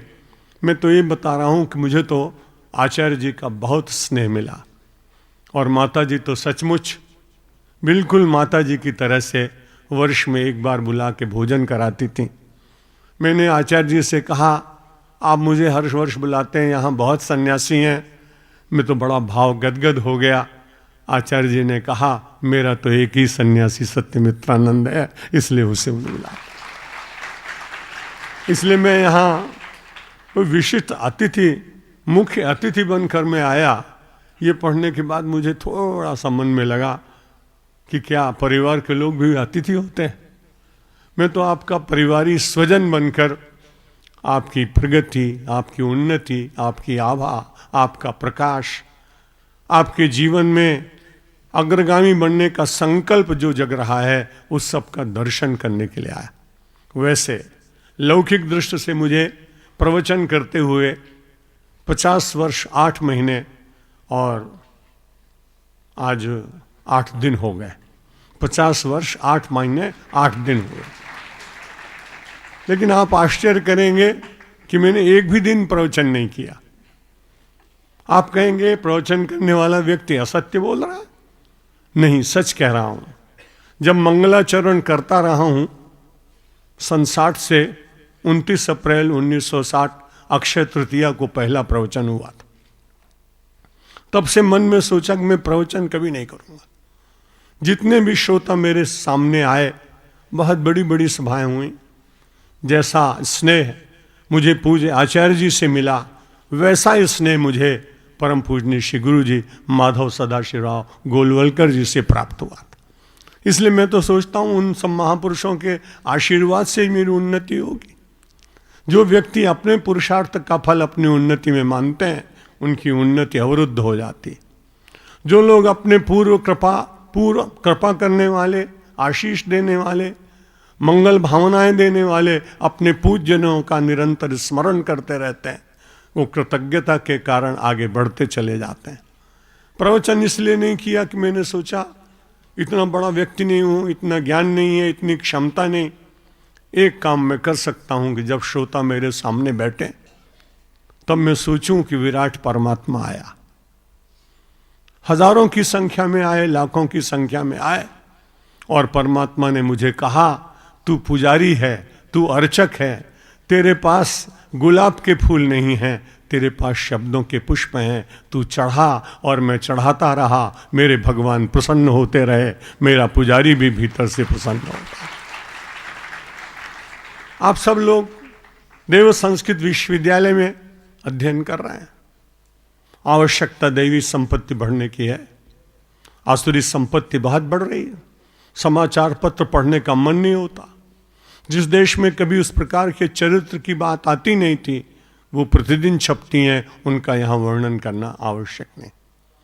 लेकिन सबसे पहले जब जाएं, और आप आए हैं, तो दीक्षा तो अभी बहुत दूर है, वो आपको मिली, बड़े भाग्यशाली हैं। लेकिन मैं तो ऐसा मानता हूँ, जिसके जीवन में पहले भिक्षा होती है, उसके बाद में शिक्षा होती है, शिक्षा के बाद दीक्षा होती है, दीक्षा के बाद परीक्षा होती है, और परीक्षा के बाद प्रतीक्षा होती है, तब उसका फल उसे मिल पाता है। इन सब सोपानों को पार करते हुए हमें और आपको चलना है। यदि भिक्षा नहीं मांगेंगे, पात्र थोड़ी चाहिए, हृदय पात्र है। और जब कोई भिक्षा लेता है तो उसको नम्र होना पड़ता है। आजकल के कंगले लोगों की बात मैं नहीं करता हूं। वास्तविक भिक्षुक जो है वो बहुत नम्र होता है, क्योंकि उसे पाना है ना। और आपने देखा होगा कभी मिट्टी का वो छोटा सा कुल्हड़, कभी आपने देखा होगा कोई चषक, कभी आपने देखा होगा कोई छोटा सा पात्र। पात्र भिक्षुक है, पाना चाहता है, लोगों की प्यास बुझाएगा, खुद भी अपने को तृप्त करेगा, लेकिन मस्ती बहुत है। बड़े आनंद के साथ अपनी रिक्तता में जीता है। कुछ पाना चाहते हैं तो रिक्त तो होना पड़ेगा, लेकिन उसके सामने एक सुराही रखी, चांदी की सुराही है, उसको बहुत अच्छी तरह से धनी व्यक्ति ने सजा के रखा है, लेकिन पात्र जल्दी में न मिल पाया। एक मिट्टी का केवल कुल्हड़ रखा हुआ है। अब उसको प्यास लगी, जिसकी वो सुराही है। अब उसने सोचा प्यास कैसे बुझाएंगे, तो उसने उठाया वो प्याला, वो कुल्हड़, और उसमें कुछ डाला। आपने ध्यान से देखा होगा, कुल्हड़ नहीं झुकता है, सुराही झुकती है। तही दस्तों का दर्जा अहले दौलत से ज्यादा है, सुराही सिर झुका देती है जबकि जाम आता है। जब पाने की इच्छा होती है तो व्यक्ति अपने को रिक्त करता है। जब वो रिक्त होता है तो उसमें कुछ डाला जा सकता है। आप बड़े भाग्यशाली हैं कि आप रिक्त होकर आए और आपको दीक्षा के कार्यक्रम में इन सब वेद मंत्रों के द्वारा जीवन का संदेश मिला। पहले कब एक दो महात्मा होते थे, देश में काम चल जाता था, क्योंकि आचरण सबका शुद्ध होता था। इतना अधिक शुद्ध होता था कि जब कोई किसी राजा के मन में विचार आता तो हमारे पूज्य आचार्य जी जैसे तपस्वी वेद मूर्ति तपोमूर्ति के पास जाता, और वो स्वाभाविक रूप से आचार्य उस राजा से पूछते, आपका राज्य कैसा चल रहा है? तब वो बड़ी नम्रता से कहता, न मे चौरह जनपदे न कदरियो न मद्यपा नाना हिताग्नि न विद्वान न स्वैरी स्वैरिणी कुतः। महाराज, आपने बड़ा अच्छा प्रश्न किया। देवर्षि, न मे चौरह जनपदे, मेरे राज्य में कोई चोर नहीं है। आज के शासक से पूछो तो कहेगा सर्वे चौराहा मम जनपदे। कैसी विचित्र स्थिति में हम लोग आ गए। इस स्थिति को मिटाना है, निश्चित रूप से स्थिति समाप्त होगी। फिर से एक बार ऐसा लगेगा देश में ताले नहीं लगेंगे। भले ताला बनाने वाली कंपनी को नुकसान हो तो उसकी चिंता हमें थोड़ी करनी है, लेकिन हमें एक ऐसा समाज निर्मित करना है जहां परस्पर लोग एक दूसरे पर विश्वास करें। सब एक दूसरे के रक्षक हो जाते थे, सेना की आवश्यकता नहीं पड़ती थी। धर्मेणैव प्रजा सर्वा रक्षन्ति स्म परस्परम, धर्म के द्वारा ही एक दूसरे का रक्षण होता था। पिता का पुत्र के प्रति, पुत्र का पिता के प्रति, समाज के जितने संबंध हैं उन सब में हम सब लोग अपने उन आदर्शों में जीने का प्रयत्न करते थे। जिसके कारण कोई विग्रह नहीं होता था। लेकिन इतनी प्राचीन संस्कृति में स्वाभाविक रूप से काल की गति के कारण कुछ लोग कभी स्वार्थी आ जाते हैं, राष्ट्र की बहुत क्षति होती। उन लोगों की चर्चा करना भी उचित नहीं है जिन्होंने इस देश को अपने समाज के साथ रहकर छद्मवेश से अपने देश को कलंकित कराने का प्रयत्न किया, अपने देश को परतंत्र बनाने में मदद की केवल अपने स्वार्थ के लिए। इसलिए वो जयचंद और मीर जाफर कभी भी इस देश के लिए आदर्श नहीं हो सकते हैं। इन दिनों में महारानी लक्ष्मीबाई की एक सीरियल आ रही, मैं देखता नहीं हूं कभी, लेकिन उसके बिना मुझे देखे मन नहीं मानता। जब भी कभी होता हूं, ज्यादातर तो प्रवास में होता हूं, लेकिन वो देखने के बाद इतनी पीड़ा होती है कि अपने ही समाज के लोग तात्या टोपे के खून को कोड़े मार मार के गिरवाते हैं और प्रसन्न होते हैं। वो वृत्ति आज भी है। इसलिए उस वृत्ति को समाप्त करने के लिए आप जैसे श्रेष्ठ लोगों को तैयार होना पड़ेगा। कुछ आचार्य आपको अध्ययन करा रहे हैं, आप स्वयं अध्ययन करने के बाद दीक्षा प्राप्त की है, इसलिए आप आचार्य बनेंगे। इस देश को जब भी किसी ने उन्नति के शिखर पर पहुंचाया है, वो किसी आचार्य ने पहुंचाया, उन आचार्यों ने पहुंचाया है। मुझे उज्जैनी याद आ रही है। देश परतंत्र हो गया है यवनों के द्वारा। विधर्मी लोगों ने अपनी सत्ता चारों ओर फैलाने का प्रयत्न कर दिया है। भग्न एक बात प्रासाद में गवाक्ष में बैठी हुई एक मां, एक बहन, एक देवी रुदन कर रही है।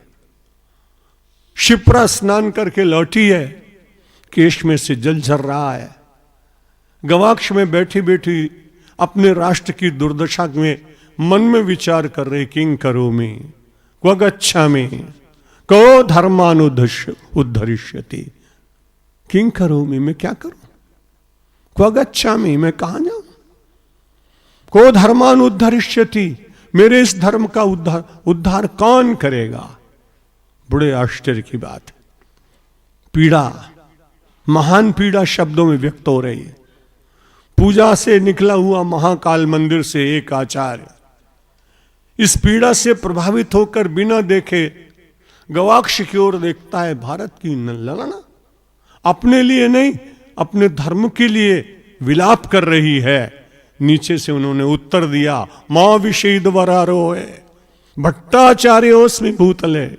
तुम विषाद मत करो, कुमारिल भट्ट आचार्य अभी जीवित है। मुझे बहुत अच्छा लग रहा है, देव संस्कृति के आप सब आचार्य इसी प्रकार से उत्तर देकर भारत के धर्म का उद्धार करें। शक्ति जगेगी, चेतना जगेगी, शौर्य जागेगा, स्वाभिमान उठेगा।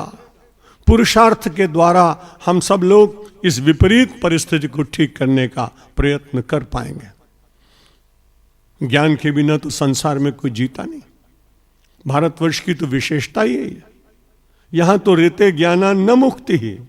यदि ज्ञान न हो तो मुक्ति नहीं होती। और भारतवर्ष की संपूर्ण संस्कृति बंधन से मुक्ति की यात्रा है। मैं 50 वर्ष से मानव समाज की सेवा कर रहा हूं। जो कुछ मुझे आया मैंने अर्पित करने का प्रयत्न किया, लेकिन बहुत निराशा होती। एक व्यक्ति बहुत दिनों से मुझे सुन रहा था और जब भी आता तो मेरी प्रशंसा करता। तो मैंने कहा, आज तुमने क्या सुना? उसने कहा, महाराज जो कुछ आपने कहा वो तो इतना अच्छा था कि आप ही उसे जान सकते हैं, मैं भला उसे क्या कहूं। दूसरे व्यक्ति से मैंने पूछा, भाई तुम आप सुनते हो, आप धारण करते हो क्या? उसने कहा, महाराज मैं भगवान के साथ अन्याय नहीं कर सकता हूं। कैसे? बोले, भगवान ने 2 कान दिए हैं, एक कान से सुनता हूं, दूसरे कान से निकाल देता हूं। इसलिए कथाओं की लाखों की भीड़ और उसमें ताली, उसमें नाचना, ये सब देखने के बाद मैं जानता हूं भुक्तभोगी हूं। वो केवल सात्विक क्षणिक आनंद लेने के लिए कोई सामाजिक दायित्व का निर्वाह, अपने जीवन का निर्माण, अपने चारों ओर प्रभा को छिटकाने का एक दिव्य भाव ये नहीं जग पाता। क्योंकि जब ये धर्म भी सात्विक मनोरंजन बन जाता है तो उससे आत्मरंजन नहीं हो पाएगा, उससे बुद्धि रंजन नहीं हो पाएगा, उससे राष्ट्र रंजन नहीं हो पाएगा। दुनिया क्या करती इस बात की चिंता छोड़िए, अभी आपने बुद्ध का वचन सुना, आत्मदीपो भव। हम सब लोग अपने अपने दीपक बने, और दीपक मुझे बहुत अच्छा लगता है, क्योंकि दीपक के भीतर एक बड़ी समर्पण की भावना है। यदि उसका तेल समाप्त हो जाता है, बाती जल जाती है, तो भी वो बहुत प्रसन्न रहता है।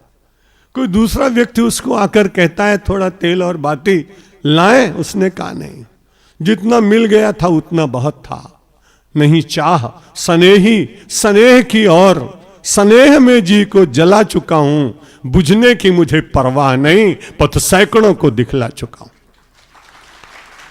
तो हम सब लोग बहुत बड़े प्रकाश के स्तंभ बन जाएं तो भगवान की बड़ी कृपा, न बन पाए तो चिंता नहीं, हम मोमबत्ती बनकर गलेंगे, हम धूप बत्ती बनकर छोटे से बर्तुल को सुगंधित करने का प्रयत्न करेंगे। ऐसा आचरण होगा जहां खड़े होंगे उसकी सुवास, उसकी प्रतिभा, उसकी ऊष्मा, उसकी ऊर्जा पूरे समाज को प्रभावित करेगी। दीक्षा समारोह में परम श्रद्धेय डॉक्टर प्रणव पंड्या जी ने अपने स्वजन को बुलाया, माता जी का स्मरण हुआ, आचार्य जी का वंदन हुआ, उनको दोनों को अपने हृदय में बिठाकर पुनः नई ऊर्जा अपने 79 वर्ष की आयु में आज प्राप्त कर रहा हूं। और भगवान जब तक रखेंगे दीपक के भाव से, मुझे कोई चिंता नहीं, पथ सैकड़ों को दिखला चुका हूं। आपसे भी विनती है, निवेदन है, आप भी जलें, स्वार्थों को जलाएं, प्रकाश प्रकट करें, जहां खड़े हों लगे ऐसा देव संस्कृत विश्वविद्यालय में पढ़ा हुआ छात्र है, पढ़ाने वाले आचार्य हैं। आपकी अपनी महिमा हो, अपनी महिमा से परमात्मा की महिमा सिद्ध होती है। परमात्मा की महिमा तो अनंत काल से है, उस महिमा को स्थापित करने का कार्य कौन करेगा? हम करेंगे, आप करेंगे, युग निर्माण होगा, परिवर्तन होगा, सात्विकता आएगी, प्रकाश होगा, और बड़े सारे संसार में निरामिष लोगों की संख्या बढ़ेगी, और सात्विकता के राज्य में फिर से हम सब जिएंगे। भारत जगत गुरु होगा। एतद् देश प्रसूतस्य सकाशादग्र जन्मनः स्वम स्वम चरित्रम शिक्षेरन पृथिव्याम सर्व मानवा। सारे संसार को ज्ञान की दीक्षा देने का ये हमारा अधिकार है, भारतीय का अधिकार है, वैदिक का अधिकार है, सनातनी का अधिकार है, हिंदू धर्मावलंबियों का अधिकार है। अपने इस अधिकार का प्रयोग कर जगत में शांति, प्रेम, समता, प्रकाश, दरिद्रता का विनाश, भौतिक दृष्टि से उन्नति, आध्यात्मिक दृष्टि का चिंतन हम सबको प्रदान कर सकें, ऐसा मैं माता जी के और आचार्य जी के प्रति अपने श्रद्धा भाव व्यक्त करते हुए परमपिता परमात्मा से प्रार्थना करता हूँ, मुझे और आपको और पूरे राष्ट्र को शक्ति मिले। ज्ञान दीक्षा समारोह में मुझे आपने आमंत्रित किया, आपने मेरे पुष्प स्वीकार किए। आप सब परमात्मा को मेरे नमस्कार, शब्दों को विराम। धन्यवाद।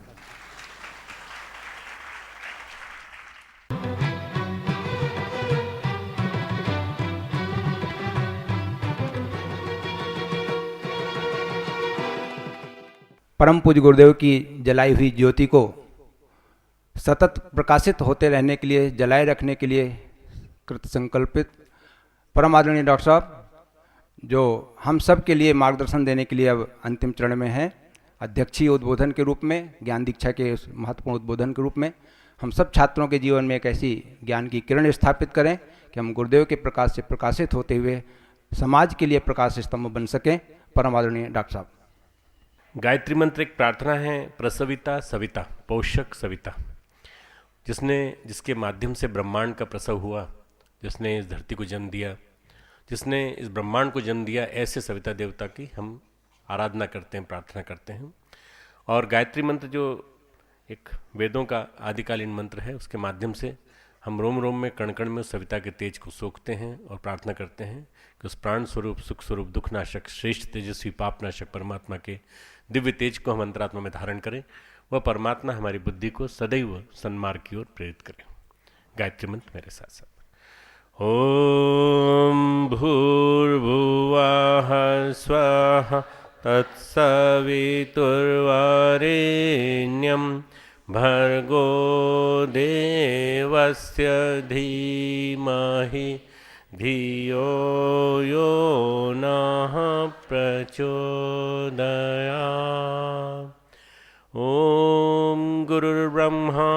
गुरुर्विष्णु गुरुरेव महेश्वरः गुरुः साक्षात् परब्रह्म तस्मै श्री गुरुवे नमः।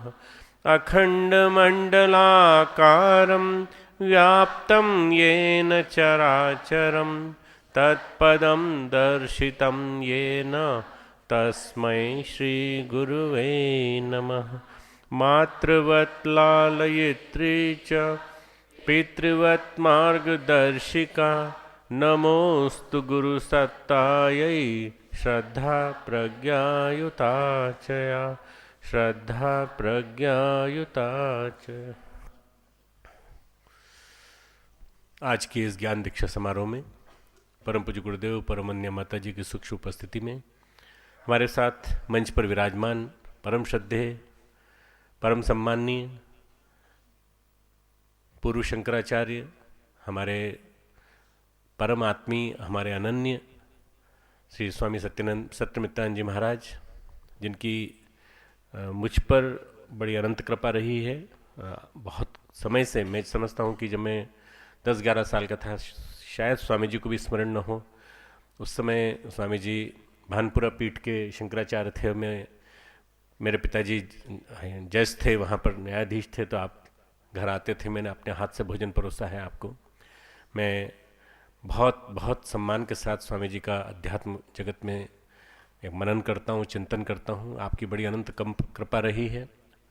प्रथम अनुदान इस विश्वविद्यालय के लिए आपकी तरफ से आया, प्रथम पूजन भी आपके माध्यम से हुआ। हम ये मानते हैं कि आपके आशीर्वाद का ही फल है कि ये छोटा सा बीज गल करके वृक्ष बना और इतना बड़ा आज अगर खड़ा है, तो ये आपकी कृपा है और आपके ही आशीर्वाद से बना है। आपका इसी प्रकार से आशीर्वाद सदा बना रहे, ऐसी प्रार्थना है। भारत माता मंदिर के संस्थापक, समन्वय परिवार के संचालक, समन्वय, आपस में समन्वय करना बहुत बड़ी बात है। और आपने एक प्रस्ताव और रखा है जो कि मुझे जानकारी मिली है कि इस शताब्दी वर्ष में परम पूज्य गुरुदेव की मूर्ति की प्राण प्रतिष्ठा आप वहाँ करना चाहते हैं भारत माता मंदिर में, जिसको कि लाखों व्यक्ति देखेंगे। उसके लिए हम सभी पूरे गायत्री परिवार के परिजन आपके आभारी हैं। हमारे दुर्ग सिंह चौहान साहब, जो मुझे बड़ा आश्चर्य होता है, इस दुनिया में इतनी बार हम लोग एक दूसरे से टकराए हैं, कई बार हम मिले पहली बार 32 साल में। 1978 में मैं जब त्रिलोकीनाथ जी के घर रुका जाकर के, तो उनके माध्यम से परिचय हुआ आपका। आप मुझे ले गए और आपने मुझे हॉस्टल्स में बच्चों के बीच में खड़ा कर दिया। मुझे प्रवचन देना नहीं आता था, भाषण देना नहीं आता था। मैं गायत्री परिवार का कार्यकर्ता जरूर था, यहाँ के जीवनदानी कार्यकर्ता के रूप में गया था, किताबें खरीदने के लिए गया था। तो मैं पेंट शर्ट में था उस समय, और उस ज़माने की यूनिफॉर्म में था। 27-28 साल की उम्र थी मेरी। उस समय आपका जो प्यार मिला, प्रेम मिला, और मैं तब से दुर्ग सिंह चौहान जी को ढूंढ रहा था। वो मुझे नहीं मालूम था कि मेरे पड़ोस में देहरादून में बैठे हुए थे और उत्तराखंड टेक्निकल यूनिवर्सिटी के वाइस चांसलर बन के हमारे बीच में आए। 2-3 बार हम लोग कई बार टकराए, परंतु बातचीत नहीं हो पाई। मैं आपका स्वागत करता हूं, क्योंकि आप मेरे लिए बड़े छात्र नेता, युवा नेता के रूप में एक प्रेरणा के स्रोत रहे हैं। और आप यहाँ आए हैं उत्तराखंड में, तो उत्तराखंड में आप उसी प्रकार से अपने छात्र छात्राओं में भी उसी चिंगारी को जलाएंगे, ऐसी मैं भावना रखता हूँ। हमारे आदरणीय गौरीशंकर भाई साहब, हमेशा प्यार जिनके मुँह से बरसता रहता है, और व्यवस्था को सब कुछ देखते रहना, उन्हीं के माध्यम से सब कुछ चल रहा है। ये हमारे आदरणीय मिश्रा जी, कुलपति जी, कुल सचिव महोदय, सभी हमारे आचार्यगण, आचार्य बहनें, हमारे बीच में बैठे हुए छात्र छात्राओं, सबसे पहले जो बहुत इम्पॉर्टेंट है, जो आज के नए प्रविष्ट छात्र छात्राओं और जो भी यहाँ आज बैठे हैं, उन सभी के लिए उद्बोधन है। जो हमारे साथ 5 साल से हैं, हमारे साथ 2 साल से हैं, हमारे साथ 1 साल से हैं, 6 महीने से हैं, उन सभी को ये उद्बोधन है कि ज्ञान दीक्षा समारोह के माध्यम से अपने जीवन में कैसे गुरु को धारण करें। गुरु बिन ज्ञान नहीं रे, नहीं रे। आपने शुरू में जो गीत सुना था कि कौन कौन गुण गाऊं, गुरु के कौन कौन गुण गाए। गुरु में ढेरों गुण होते हैं। माता पिता की तरह से गुरु अपनी छाती से चिपका के रखता है, और इतना ज़्यादा प्यार करता है कि वो एक प्रकार से जितना अपनी खुद के संतान को नहीं उसने समझा होगा, उससे ज़्यादा अपने शिष्य को और अपने शिष्य का वो योगक्षेम वहन करने की सामर्थ्य रखता है। हम श्री कृष्ण को मानते हैं जगत गुरु। कृष्णम वंदे जगत गुरु। और ऐसे जगत गुरु हैं कि वो न केवल अर्जुन को बल्कि अर्जुन के साथ साथ लाखों करोड़ों पूरे विश्व वसुधा के निवासियों को संदेश देते हैं गीता के माध्यम से। और वो कहते हैं कि मैं हर किसी की चिंता, हर एक का योगक्षेम वहन करने की सामर्थ्य रखता हूँ। ऐसे परमात्मा स्वरूप सदगुरु के साथ जुड़ना बहुत बड़ी बात है।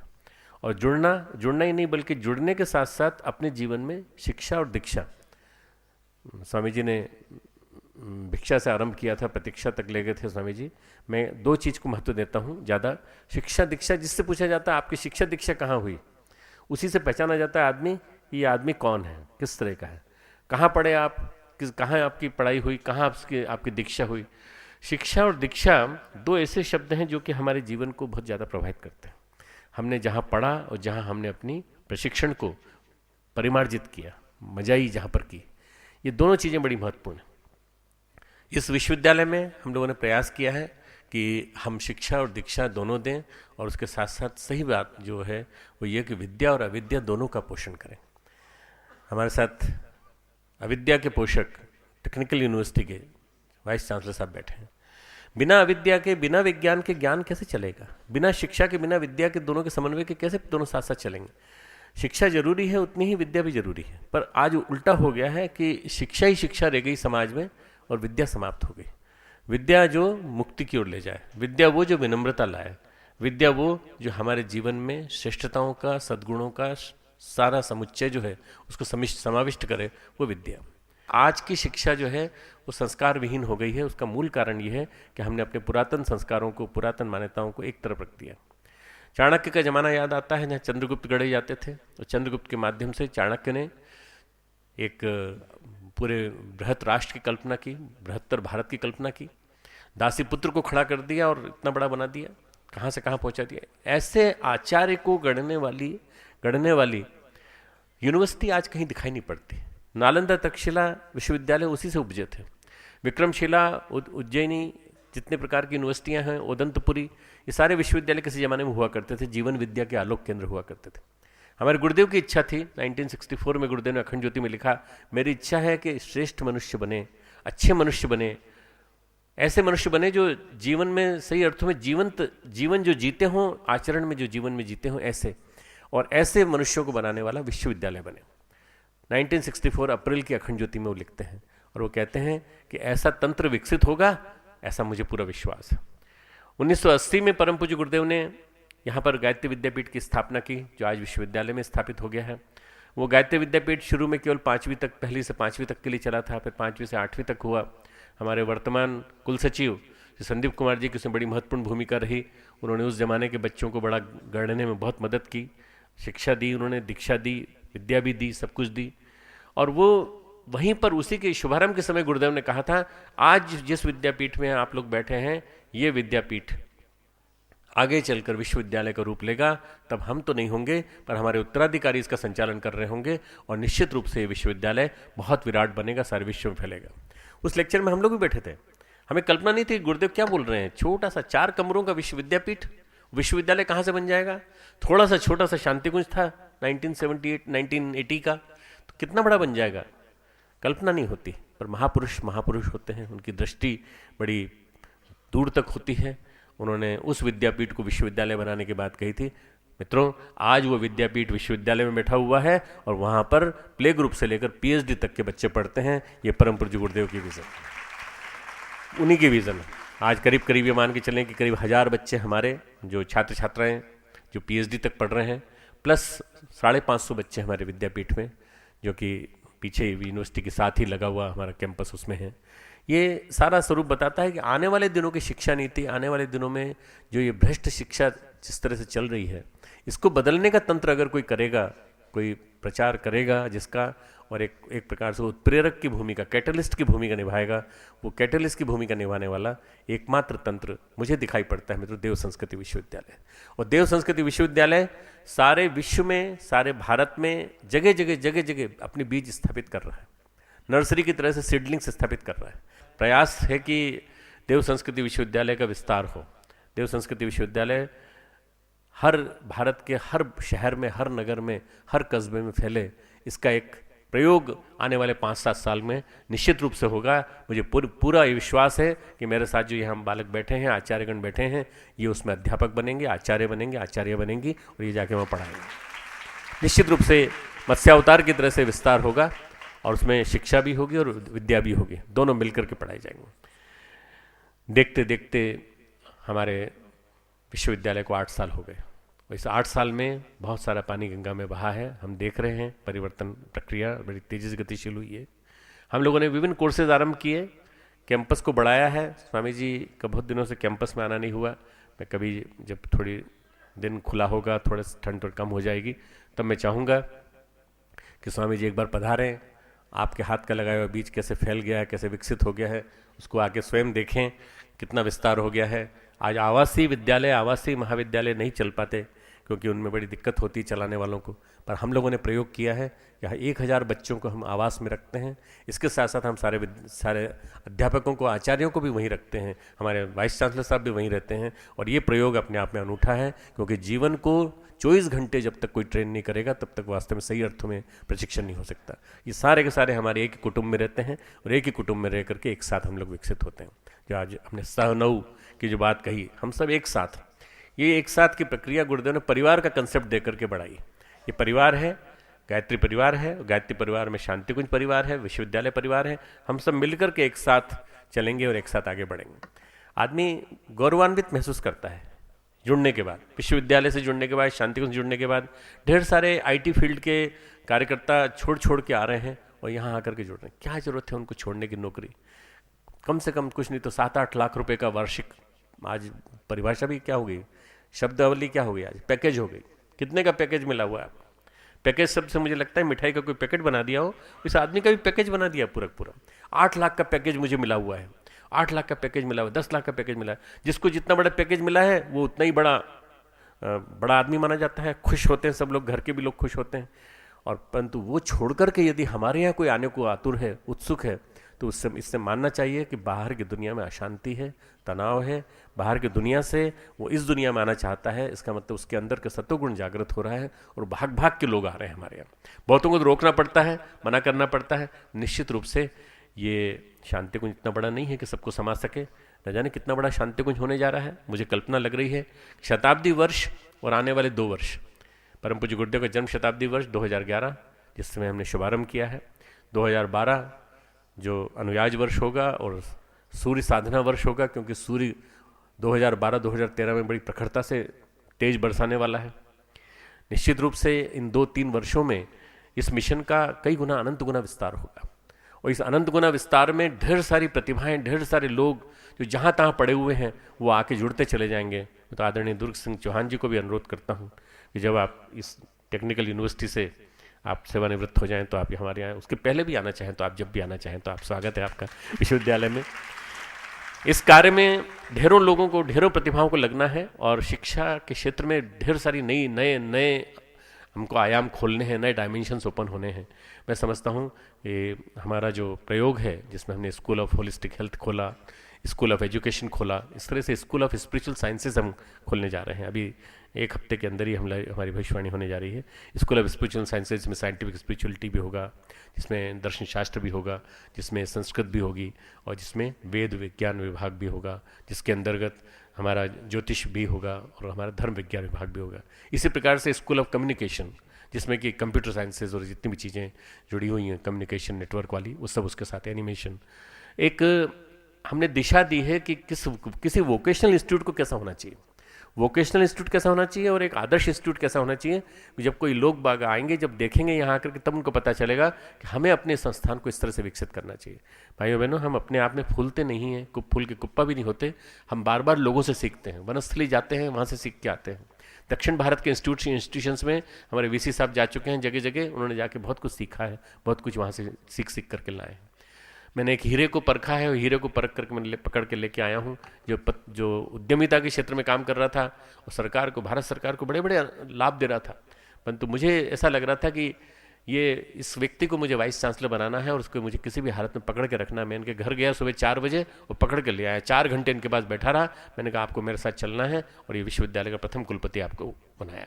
मित्रों, मुझे ऐसा लगता है प्रतिभाएं सोई पड़ी हैं, बस जाके टटोलने भर की देर है। इनको ढूंढ ढूंढ के लाने का काम गुरुदेव ने मुझे सौंपा है, तो मैं इस काम को करता रहूँगा और जोड़ता रहूँगा। जब तक हूँ तब तक विश्वविद्यालय और शांति कुंज परिवार के लिए, गायत्री परिवार का जहाँ तक विस्तार हो रहा है वहाँ के लिए जितना हो सकता है उतना करने की कोशिश करता रहूँगा। बाकी परम पूज्य गुरुदेव परमवंदनीय माता जी की इच्छा वो जैसा चाहें। मैं समझता हूँ ऐसा कि आप लोग जितने लोग यहाँ आए हैं, आप बड़े साहसी हैं, बड़े जिन लोगों ने इस सर्टिफिकेट कोर्स में एडमिशन लिया है वो, प्लस जो लोग अपने अपने घरों को छोड़ करके इस कोर्स में ज्वाइन करने के लिए आए हैं। भय की वजह से भी हो सकता है आए हों कि ज्ञान दीक्षा से आने का आदेश मिला था इसलिए हमको आना है। किसी भी हालत में आदेश की वजह से आए हों, चाहे मेरे भय से आए हों, चाहे मेरे प्रेम की वजह से खींच के चले आए हों, आप बड़े साहसी हैं। ठंड की इस पराकाष्ठा के युग में न जाने किसने पत्र देख के आज का दिन निकाला और आज के दिन ज्ञान दीक्षा का समारोह रखा जिसमें कि कोहरा चरम सीमा पर एक कोहरा बाहरी कोहरा है, अपने अंतर जगत पे कोहरा नहीं पड़ना चाहिए। ये धुंध अपने अंतर चक्षुओं पे नहीं आनी चाहिए। जब तक ये मन में रहेगा कि अंतर चक्षु हमारे कोहरे विहीन हैं, कहीं उस पर कुहासा नहीं छाया है, तब तक हमेशा हम सही रहेंगे। बाहर का कोहरा तो थोड़ी देर में समाप्त हो जाएगा। जैसे ये पौष मास की ठंडक गई वैसी धूप फिर से आ जाएगी। आज भी हो सकता है धूप फिर से आ जाए, पर ये धूप जो है ये हमारे जीवन में हमेशा बनी रहेगी। यदि हम गायत्री साधना के जीवन में अवलंबन करेंगे तो हम जब भी स्मरण करेंगे सविता देवता हमें तेज देंगे, प्रकाश देंगे। माननीय स्वामी जी का, श्रद्धेय स्वामी जी का मैं आभार मानता हूँ कि आप पधारे हमारे बीच और आपने हमारे बीच पधार करके हमारे बच्चों को जो शब्द पुष्प आपने बरसाए, सच में सही कहें तो आपने प्रवचन नहीं दिया बल्कि आपने शक्तिपात किया एक प्रकार से इन बच्चों के ऊपर, जो इन लोगों ने अपने अंदर महसूस किया है। हम लोग आपको हमेशा स्मरण करते हैं। हम लोग अपने गुरुदेव माता जी के द्वारा चलाई गई परंपरा को उतना ज़्यादा चला नहीं पाए। वंदनीय माता जी प्रतिवर्ष बुलाती थी। हम जब भी स्वामी जी को बुलाने की कोशिश करते, स्वामी जी बाहर रहते थे, हमसे भूल होती रहती, हमारी भूल को क्षमा करेंगे। आज हमारे साथ भोजन प्रसाद के लिए आपने स्वीकृति दी है तो आप ऊपर आएंगे, भोजन प्रसाद लेंगे। मैं आप सबका खूब खूब आभार व्यक्त करता हूँ। जितने भी हमारे बीच में आमंत्रित लोगों के अलावा, आमंत्रित आचार्यों के अलावा जितने हमारे बाहर के क्षेत्र के दूर दूर से आए हुए सब कार्यकर्ता हैं, उन सभी को मैं इस ज्ञान दीक्षा समारोह में भागीदारी करने के लिए उनका धन्यवाद व्यक्त करता हूँ। सभी बच्चों को खूब खूब मंगल कामनाएं। नए प्रवेश करने वाले छात्र छात्राओं को ढेर सारा आशीर्वाद गुरुदेव माता जी का कि आप नए हैं, पर ये मान के चलिए आपके बड़े भाई, आपके बच्चे, हमारे जो सहयोगी हैं, ये सब के सब छात्र छात्राएं आपकी मदद करेंगे, आपको आगे बढ़ने में मदद करेंगे। ये अध्यात्म का क्षेत्र है। आप आगे चलेंगे तो आपको पता चलेगा कि ये शुरस्य धारा निष्ठा दुरत्या दुर्गम पथम तत् कवियो वदंती। ये अध्यात्म का पथ है, बहुत दुर्गम है और इस दुर्गम पथ पे चलते चले जाना आपके लिए, क्योंकि छुरे की धार जो है, जो तीक्ष्ण की हुई छुरे की धार है। कठोपनिषद का ऋषि कहता है कि उठो जागो और रुको मत जब तक लक्ष्य तक न पहुंच जाओ। उसी का दूसरा वाक्य है उत्तिष्ठत जागृत प्राप्य वरान्य बोधत। स्वामी विवेकानंद ने इस वाक्य को प्रचलित किया था। उसी का दूसरा वाक्य है निष्ठा दुरत्या दुर्गम पथम तत् कवियो वदंती। अध्यात्म का पथ दुर्गम है, बहुत दुर्गम। इस पे चलना आसान काम नहीं है। इसमें जीवन को पारदर्शी बनाना पड़ता है, आचरण को बड़ा उन्नत बनाना पड़ता है। आपको आमंत्रण मिला है, आप शुरुआत तो करके देखो, मुश्किल नहीं है। थोड़ा सा भी एक कदम भी चलेंगे तो फिर आगे बढ़ने का साहस होगा। देखते देखते अध्यात्म आपके जीवन में प्रविष्ट होता चला जाएगा।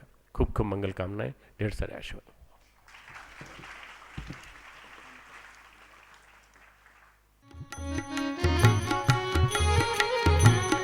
पूज्य स्वामी जी को देव संस्कृत विश्वविद्यालय का एक प्रतीक, स्मृति चिन्ह और परम पूज्य गुरुदेव का सत साहित्य भेंट में दिया जा रहा है।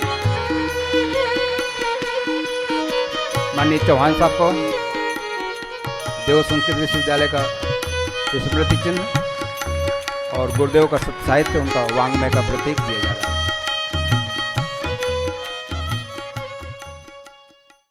ओम देव शांतिरंतरिक्षगम